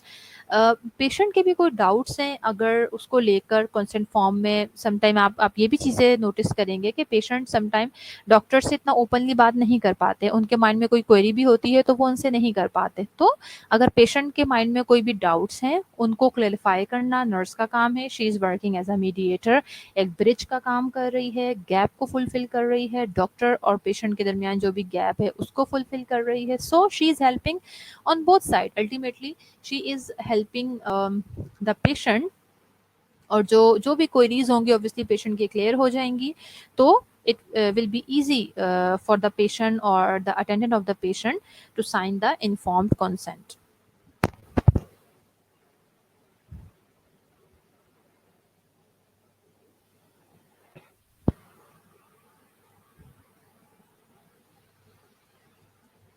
Okay ji, this is informed consent process. इसकी मैंने डिटेल्स इसमें नहीं लिखी। बिकॉज हम बार बार ये सारी चीज़ें डिस्कस कर चुके हैं, I decided to make it pictorial. So now I need your interaction. This is the picture of inform consent process. आपको इसमें बॉक्सेस नजर आ रहे हैं. अब आप लोग मुझे बताइए, एक्सप्लेन कीजिए इन बॉक्सेस को, एक्सप्लेन कीजिए शॉर्टली कि व्हाट इज बेसिकली जो हम इतनी देर से पढ़ते आ रहे हैं, inform consent, inform consent. What is the inform consent process? Process क्या है ये basically?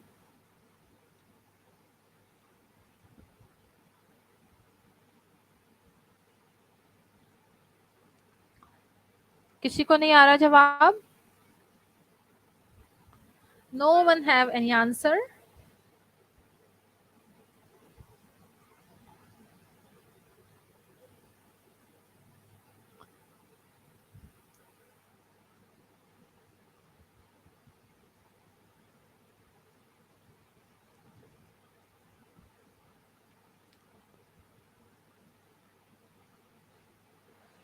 Okay Adila, 1 minute. Okay Khadija, आप बताएं. खदीजा काफी पार्टिसिपेट करती हैं हमेशा से लेक्चर में. आज काफी बच्चों ने पार्टिसिपेट किया. गुड, अच्छा लगा मुझे. Firstly, orientation and information given to the patient about consent form. Okay, you are right. और जल्दी जल्दी से आंसर दे मुझे. थक तो नहीं गए आज?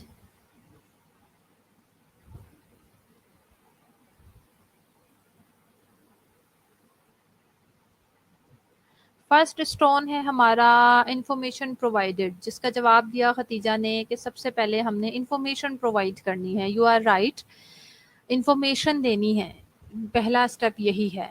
इन्फॉर्म कॉन्सेंट है, उससे ओरिएंटेशन करवानी है. उसमें जो जो भी इंफॉर्मेशन मौजूद है वो सारी इंफॉर्मेशन देनी है. अच्छा, अदीला ने क्या कहा है? We will provide information to patient regarding procedure and patient will understand the information and decide. Good Adeela. हम इन्फॉर्म गुलेलाला इन्फॉर्म करेंगे about surgery, type of surgery, regarding information. Okay Gulelala, right. Ma'am already वही चीज़ है जो इन्फॉर्मेशन हमने patient को देनी है कंप्लीट होनी चाहिए. Yes right Hira Zulfiqar. This process all the information relating to procedure and treatment, its risk and benefits explain clearly and properly. Yes Gulelala थक गई हैं. यस मैम बहुत. कोई बात नहीं, पढ़ना तो है ना, थोड़ी देर और पढ़ लें. You are right. जो जिस भी स्टूडेंट ने कहा है बिल्कुल ठीक कहा है. हिरा, यू आर, मैंने आपसे सवाल इसलिए किया. यू आर राइट, ये वही चीज़ है, चीज़ें वही रिपीट हो रही हैं बार बार. इसीलिए मैं आप लोगों से पूछ रही हूँ कि जब मैं बार बार ये चीज़ पढ़ा चुकी हूँ तो थोड़ा सा आप लोगों की तरफ से भी इंटरेक्शन होना चाहिए. In this process elimination procedure Musarrat risk बताने चाहिए. Yes good. सुंदस ने क्या कहा है? After giving information about procedure, patient rely on that and decision up to the patient to take consent. Okay right.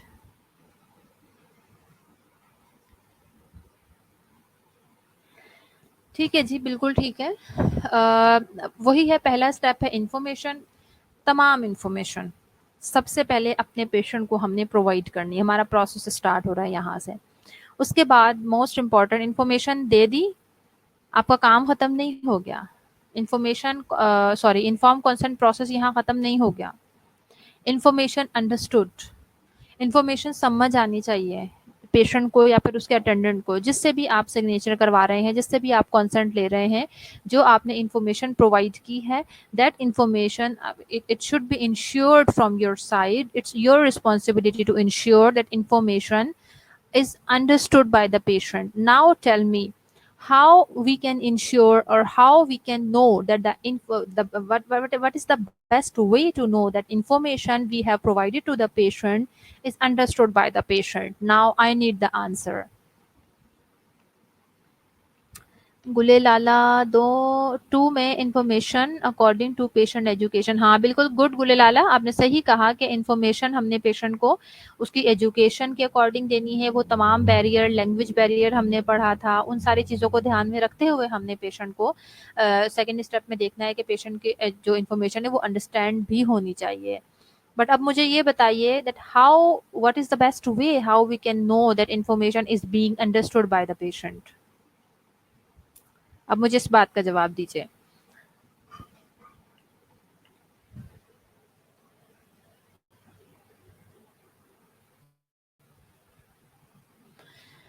चलिए आप इसका मुझे आंसर दें, हम आगे चलते हैं। बाय पेशेंट यस और नो, इधर पेशेंट एक्सेप्ट और रिफ्यूज। हाँ Aqsa you are right, patient yes और नो में जवाब देगा, इससे आपको पता लगेगा कि पेशेंट का अंडरस्टैंडिंग हुई है। और पेशेंट कॉन्सेंट फॉर्म को एक्सेप्ट या रिफ्यूज कर सकता है, इससे आपको पता लगेगा पेशेंट की अंडरस्टैंडिंग हुई है या नहीं। लेकिन इसके अलावा भी बताइए बेस्ट वे कि हमें पता लगे अंडरस्टैंडिंग हो गई है। Let the patient revise and ask question. Good Adeela, this is the best वे। आप पेशेंट से कहें मैंने आपको जो कुछ बताया है आप मुझे अपने कॉमन लैंग्वेज में आप मुझे बताइए आपको क्या समझ आया है। Neelam, we should repeat back and ask him did you understand. हाँ ये भी ठीक है। खतीजा, रीड बैक प्रोसेस के थ्रू कि पेशेंट ने आपकी बात अंडरस्टैंड की है या नहीं। Sundar Shamu, to ask by the patient, yes बिल्कुल यही है। हम पेशेंट से कहेंगे मैंने आपको जो जो आपको समझ आ गई, मैंने आपको जो बताया है आप मुझे बताइए कि मैंने आपसे क्या कहा है। और यही कि हम पेशेंट से क्वेश्चंस भी कर सकते हैं। नेक्स्ट स्टेप है हमारा डिसीजन मेड। जिस तरह ऑलरेडी डिस्कस किया, ऑल्टरनेटिव्स आपने पेशेंट को बता दिए हैं। जो जो बेशक पॉजिटिवली आपने पेशेंट को, ऑल्दो पॉजिटिवली आपने पेशेंट को सपोर्ट करना है, लेकिन डिसीजन आपके पेशेंट का, वॉलेंट्री डिसीजन पेशेंट का ही होगा। And after that comprehension monitored and maintained. Comprehension का मतलब यही है कि अंडरस्टैंडिंग। अब अंडरस्टैंडिंग को आपने मॉनिटर भी करना है कि पेशेंट ने डिसीजन तो ले लिया है ना, वो पेशेंट ने जो डिसीजन लिया है आपने उससे फिर पूछना है कि उसकी डिसीजन की अंडरस्टैंडिंग आपने आइडेंटिफाई करनी है फिर, कि आपने जो डिसीजन लिया है या आप जिस चीज़ के लिए, ठीक है ये ऑल्टरनेटिव थे, इसमें से आपने इस चीज़ के लिए डिसाइड कर लिया, तो अब आप मुझे बताइए कि वट इज दिस, बेसिकली आपने किस चीज़ के लिए एग्री किया है।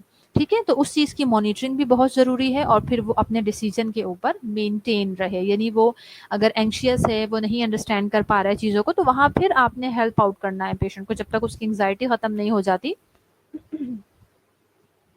आपने पेशेंट को हेल्प आउट करना है कि वो एक डिसीजन के ऊपर रिलैक्स होके वो उस डिसीजन को एक्सेप्ट करे, उस डिसीजन मेकिंग को के प्रोसेस को कंप्लीट करे। ठीक है।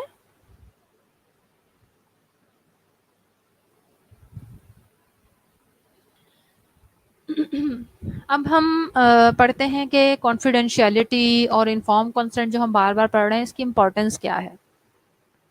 Imagine if the person you trusted most decided to share all your secrets with your worst enemy. This is my question. मैंने इनफैक्ट इसके ऊपर बड़ी अच्छी सी एनिमेशंस अटैच की थी, बट अनलकीली ये ऑनलाइन लेक्चर हो रहा है तो इसमें थोड़ी डिफ़ॉल्ट सेटिंग की वजह से वो शो नहीं हो रही।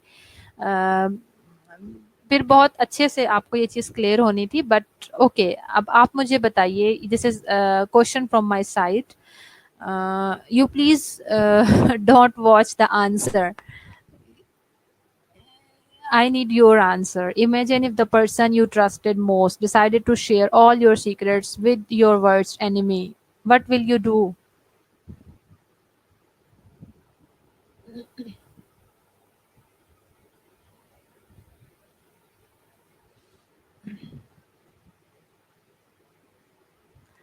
You probably wouldn't ever trust that person again.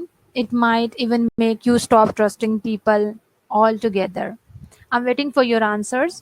But जो मैंने यहाँ आंसर लिखा है मैं तब तक वो डिस्कस कर लेती हूँ। ऑब्वियसली ऐसा ही है कि इस तरह का कोई सिनेरियो हो, इस तरह की कोई सिचुएशन हो, तो we even don't trust anyone. उस शख्स के ऊपर भी हम दोबारा भरोसा नहीं कर सकते और साथ साथ हमारा जो ट्रस्ट है वो सब लोगों के ऊपर से ख़त्म हो जाता है। ओके, अक्सर ने जवाब दिया never ever trust upon him again. Exactly. Okay Adeela, you will kill that person.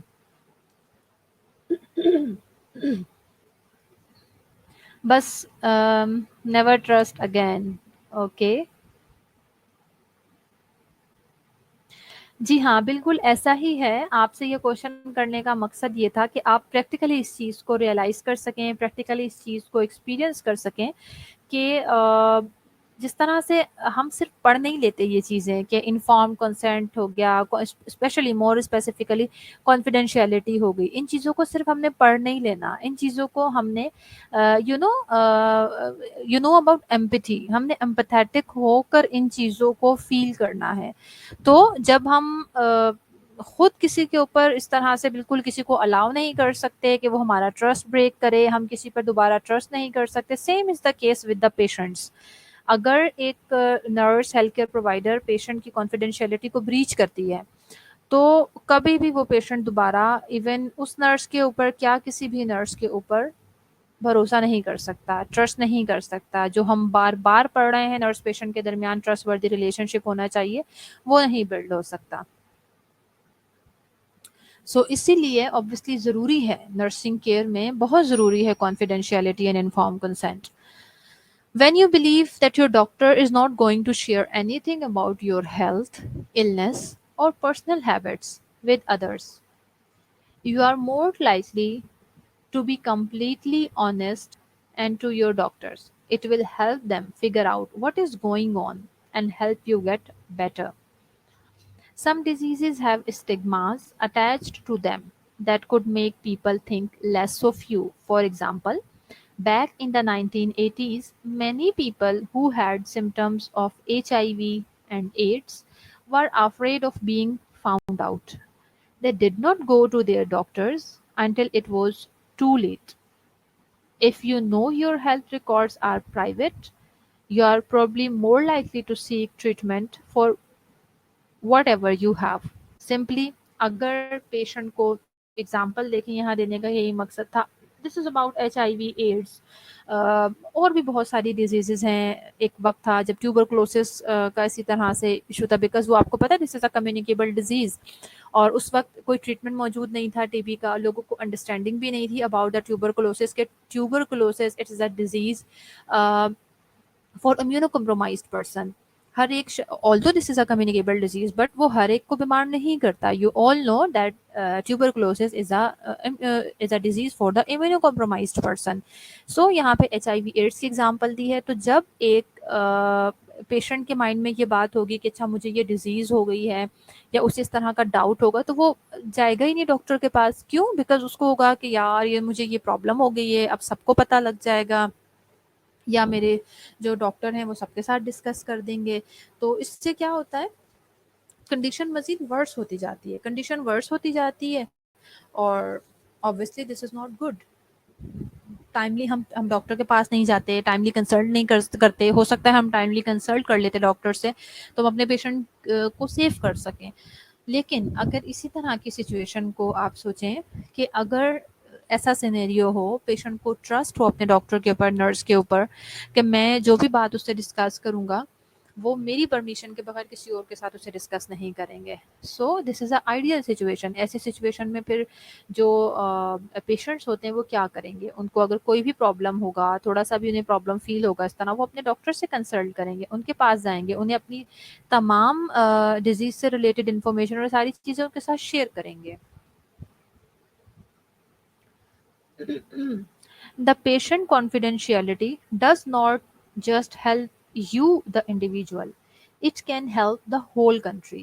When people are confident that what they say to healthcare professionals is private, they are more likely to participate in studies and healthcare initiatives that helps fight disease and lessen the spread of epidemics. देखिए ये कितनी अच्छी बात है, कितना important point है कि अभी तक तो चले हम इंडिविजुअलिटी की बात कर रहे थे कि पेशेंट है, पेशेंट की कॉन्फिडेंशियलिटी है, बट अगर ये ट्रस्ट का रिलेशनशिप बिल्ड होगा, कॉन्फिडेंशियलिटी हम मेंटेन करना शुरू करेंगे, हमारे पेशेंट्स को हमारे ऊपर ट्रस्ट होना शुरू होगा, तो they will easily participate in our different researches. आप सबको पता है कि हमारी रिसर्च, हमारी जितनी भी न्यू मेडिसिन आ रही हैं, एक वक्त था when tuberculosis was a life threatening disease, HIV, इस तरह के even different tumours at that time कोई people don't know even about the chemotherapies, about the radiotherapies, about the therapeutic effects of the chemotherapy and the radiotherapies. ये सारी चीज़ें किस तरह से पॉसिबल हुई हैं। इसी तरह ना कि जो जो भी प्रॉब्लम्स आते जाते थे, हम उनको उनके ऊपर रिसर्चेस, अब रिसर्चेस के लिए हमारे पास सैंपल्स कहाँ से आते थे, वो पेशेंट्स ही होते थे ना जो हमारे सैंपल होते थे। तो उसमें जब उन पेशेंट्स को बिलीव था अपने डॉक्टर्स के ऊपर, अपने हेल्थ केयर प्रोवाइडर्स के ऊपर, तो they openly participate in the studies. वो अपनी हेल्थ से अब देखें, स्टडीज में पार्टिसिपेट करते वक्त भी सिर्फ स्टडीज में पार्टिसिपेट कर लेना इज नॉट इनफ। स्टडीज में पार्टिसिपेट करते हुए आपने बिल्कुल purely honestly true information provide करनी है अपनी हेल्थ से रिलेटेड, अपने जो भी हेल्थ केयर प्रोवाइडर्स हैं उनको।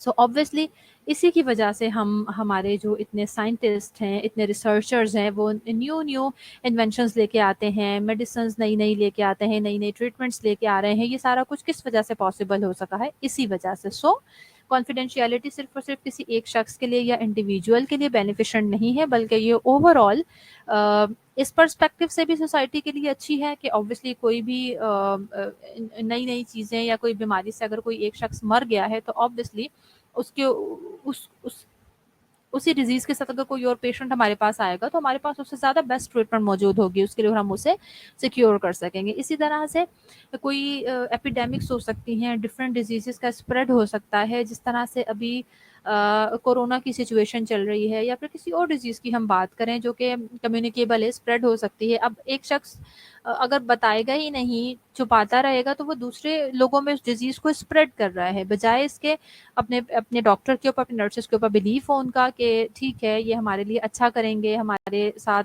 लाइक बेनिफिशेंट ही होगा, हमारे लिए जो कुछ भी करेंगे, तो उससे हम क्या करते हैं, स्प्रेड ऑफ एपिडेमिक्स को रोक सकते हैं। अक्सा ने क्या कहा है, समटाइम पेशेंट किसी एक डिजीज या प्रॉब्लम से आता, but underline some associated problem और डिजीज भी होती है, लेकिन पेशेंट जो पा रहा होता है कि नहीं, मुझे जो भी प्रॉब्लम हो रही है वो भी इसी डिजीज़ की वजह से है, ट्रीटमेंट इफेक्टिव नहीं होता। Yes Aqsa, you are right. यही मैंने आपसे भी डिस्कस किया ना कि हम चीज़ों को छुपा रहे होते हैं, तो जाहिर है जब हम चीज़ों को छुपा रहे होते हैं, तो फिर हम, हमारा पॉजिटिव एटीट्यूड नहीं होता ना, neither towards health care provider, neither towards our self और our treatment. Okay, no one can guarantee positive outcomes in healthcare setting, but informed consent at least ensure patients understand the risk they undertake with treatment. देखें, confidentiality के बाद अभी informed consent की थोड़ी सी importance है कि although हम guarantee नहीं कर सकते, we all know, we all are human beings, सबका एक वक्त है, एक टाइम है जो पूरा होना है, ऐसा नहीं है कि सब ने यहीं हमेशा रहना है। और प्लस डिफरेंट सर्जरीज होने के दरमियान ज़रूरी नहीं है गॉड फॉरबिड के किसी की डेथ ही हो जाए, सम टाइम कोई नर्व डैमेज हो जाती है जिसकी वजह से डिसेबिलिटी हो जाती है। ये सारी चीज़ें देखें, life is uncertain, we all no.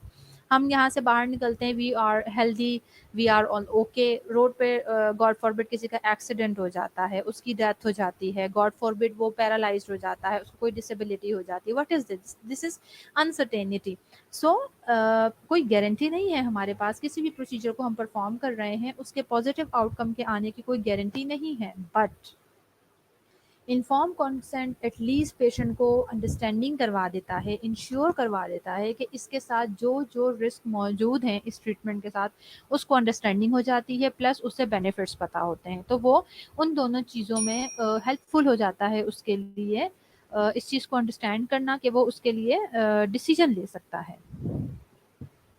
It is also the law, बताया आपको, इन्फॉर्म कंसेंट सिर्फ और सिर्फ पेशेंट के लिए नहीं, हर एक के लिए, हॉस्पिटल सेटिंग के लिए, डॉक्टर के लिए, नर्सेज के लिए, पेशेंट के लिए, सबके लिए ये एक लीगल डॉक्यूमेंट है। आप किसी को भी सू कर सकते हैं। आपने, अगर आपका पेशेंट आपको सू करता है कि हाँ जी हमारे मरीज़ के साथ ये हो गया, आपके पास लीगल डॉक्यूमेंट मौजूद है, आप शो करेंगे, यू विल शो देम, उसके ऊपर रिटर्न में लिखा हुआ है कि हम आपके मरीज़ के साथ ये प्रोसीजर कर रहे हैं, उसके साथ ये रिस्क अटैच हैं, उसके साथ उसके ये बेनिफिट्स हो सकते हैं, आपको हमने बता दिया कि ये ऑल्टरनेटिव मौजूद है, each and everything is written on that piece of paper, so you are safe. Okay, informed consent creates trust between doctor and patient by ensuring good understanding. It also reduces the risk for both patient and doctor. With excellent communication about risk and options. Patients can make choices which are best for them and physicians face less risk of legal action. देखिए वही चीज़ सबसे पहले अच्छी understanding बहुत ज़रूरी है। Barriers को हम कम करेंगे, बैरियर्स के लिए हम काउंसलिंग करेंगे, बैरियर्स को हम ख़त्म करेंगे तो अच्छी अंडरस्टैंडिंग हो सकेगी डॉक्टर और पेशेंट के दरमियान। और जब उनके दरमियान अच्छी अंडरस्टैंडिंग होगी तो ऑब्वियसली एक ट्रस्ट का रिलेशनशिप बिल्ड होगा। और पेशेंट और डॉक्टर के दरमियान इस तरह से अगर इतनी अच्छी अंडरस्टैंडिंग हो जाती है तो it reduces the risk for the patient.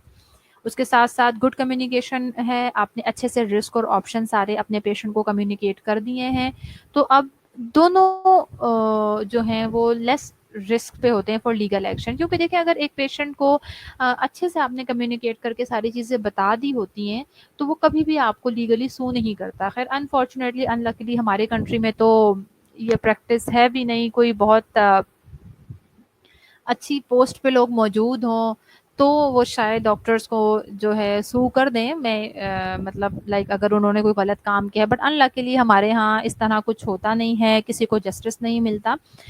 लेकिन जिन कंट्रीज़ में होता है उनके लिए भी अगर पेशेंट्स को क्लियरली सारी चीज़ें बता दी जाती हैं तो ऑब्वियसली पेशेंट के अटेंडेंट या पेशेंट पहले से मेंटली हर चीज़ के लिए प्रिपेयर होते हैं। लेकिन अगर आपने उन्हें ये चीज़ें क्लियर नहीं की होंगी तो ऑब्वियसली आपके साथ भी कोई चीज़ सडन होगी तो आप भी ब्लेम करेंगे डॉक्टर को, हेल्थ केयर प्रोवाइडर्स को। अगर आपको कोई चीज़ पहले से नहीं बताई गई होगी, आपका मरीज बिल्कुल ठीक ठाक अंदर लेके गए और बाहर आप ऑपरेशन थिएटर से उसकी डेड बॉडी लेके आए तो ऑब्वियसली आपको जो है वो एक आपका एंगर होगा, आपकी एक इतनी अनसर्टेनिटी जो सिचुएशन क्रिएट हो गई है उसके लिए एक्सेप्टेंस नहीं होगी, नेग्लिजेंस होगी।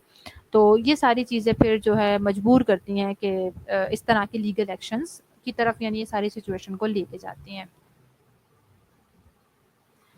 Okay, this is the reference of a book from which I took content and made this lecture. कोई क्वेश्चन है आप लोगों का तो आप मुझसे पूछ लीजिए, बिकॉज आई थिंक 5 मिनट या एग्जैक्टली 5 से 6 मिनट रह गए हैं। अगर हम नेक्स्ट लेक्चर स्टार्ट करेंगे, नेक्स्ट टॉपिक स्टार्ट करेंगे तो ऑब्वियसली वो 5 से 6 मिनट जो है उसे अपलोडिंग में ही टाइम लग जाएगा। तो अच्छा, एक तो ये क्वेश्चन था सब स्टूडेंट्स का कि रिगार्डिंग पीपीटीज, तो इंशाल्लाह I will try my best. आज अगर आज ना हो सका तो फिर कल इंशाल्लाह ज़रूर मैं पीपीटीज जो हैं वो अपलोड कर दूंगी उसके ऊपर, तो आप लोग इसे बिल्कुल रीड कर सकते हैं, लर्न कर सकते हैं। Thank you Khatija. और दूसरा फिर से रिमाइंडर दे रही हूँ आप सबको, be prepare for the test. It might be a surprise test, so be prepared for the test. Okay Sundas, be prepared for the test। Monday को भी हो सकता है, नेक्स्ट वीक में किसी भी दिन हो सकता है। फिलहाल आपको सिर्फ 2 टॉपिक दिए हैं, बहुत आसान से टॉपिक हैं, लेकिन आई डोंट नीड रटा। ओके, एमसीक्यूज होंगे बट कॉन्सेप्चुअल होंगे। मैंने जितना आप लोगों को कॉन्सेप्ट्स क्लियर करने की कोशिश की है अभी तक, जितने भी हमारे लेक्चर्स हुए हैं, टॉपिक्स कवर किए हैं, उसमें आई ट्राइड माय बेस्ट कि आपको आपके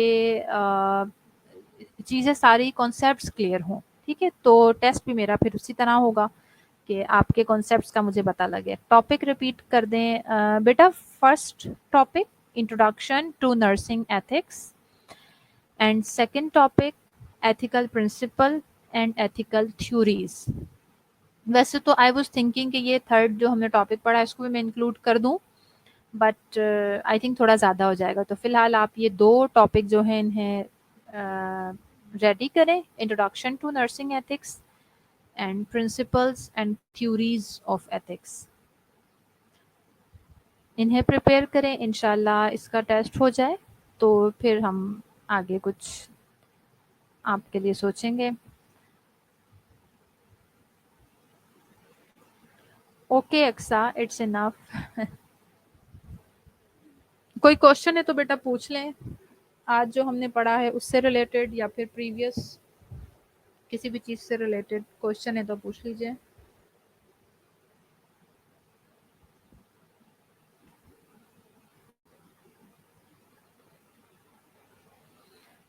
चले, मैंने आपको इतनी सारी चीज़ें पढ़ाई हैं, ज़रा बताएँ ना, थोड़ा-सा फीडबैक भी हो जाए।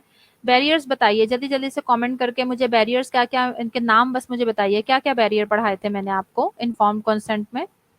इन्फॉर्म्ड कंसेंट साइन करवाने के लिए कौन-कौन से बैरियर्स हैं जो एक नर्स फेस कर सकती है? Thank you Aqsa. जल्दी-जल्दी से बताइए, बैरियर्स बताइए इन्फॉर्म्ड कंसेंट के। ओके खदीजा, एज, डिसेबिलिटी और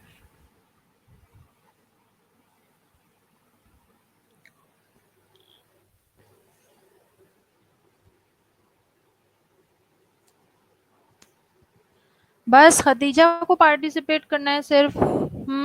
Adeela, language, religious disabilities, good. Sundas, age, culture, disability, education, good. अच्छा, एलिमेंट्स बताइए इन्फॉर्म कंसेंट के, कुछ आपको एथिकल और लीगल एलिमेंट्स बताए थे इन्फॉर्म कंसेंट के, जिसके बगैर इन्फॉर्म्ड कंसेंट जो है वो कंप्लीट नहीं हो सकता। Okay Neelam Rashid, you are right, education is also a barrier. So elements बताइए इन्फॉर्म्ड कंसेंट के।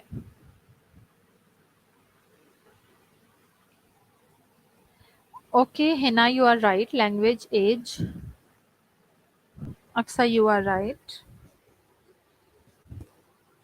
जनरली बता दें जो आपको अंडरस्टैंडिंग हुई है, आप मेरी स्लाइड्स की तरफ ना जाएं, मुझे स्पेसिफिक वर्ड्स नहीं चाहिए, आपको क्या अंडरस्टैंडिंग हुई है, किस किस चीज़ के बगैर इन्फॉर्म कंसेंट इनकम्प्लीट होगा, वो कौन कौन से एलिमेंट्स हैं जो बहुत ज़रूरी हैं इन्फॉर्म कंसेंट के लिए? 3-4 एलिमेंट्स बता दें।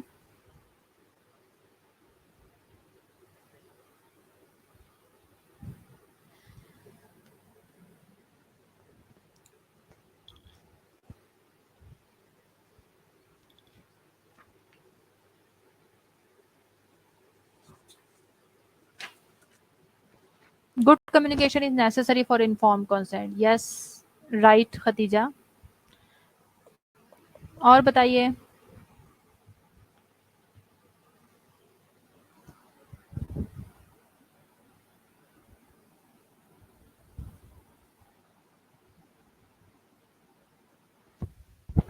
डिस्क्लोजर ऑफ इंफॉर्मेशन बिल्कुल नहीं होनी चाहिए Neelam, you are right. Information provided, information understand, decision making, Sundar Shamon. हाँ ठीक है बेटा, जो प्रोसेस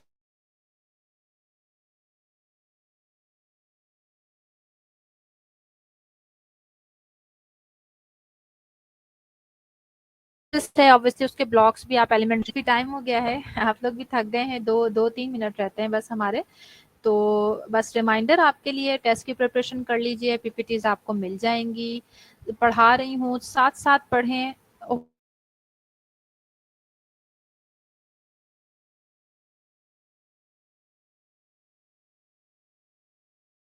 ओके अक्सा, trust, relationship and good communication, disclosure. Okay, अभी ऑनलाइन लेक्चर्स चल रहे हैं, आई कैन अंडरस्टैंड। उतनी अच्छी अंडरस्टैंडिंग शायद नहीं हो पाती जितनी हम फेस टू फेस एक टीचिंग मेथड में होता है। बाकी कोई भी क्वेश्चन है आपका, you all are most welcome. आप व्हाट्सएप के ऊपर मुझसे पूछ सकते हैं, ठीक है? इंशाल्लाह नेक्स्ट लेक्चर में जो है फिर आपसे फिर से मुलाकात होगी। ओके,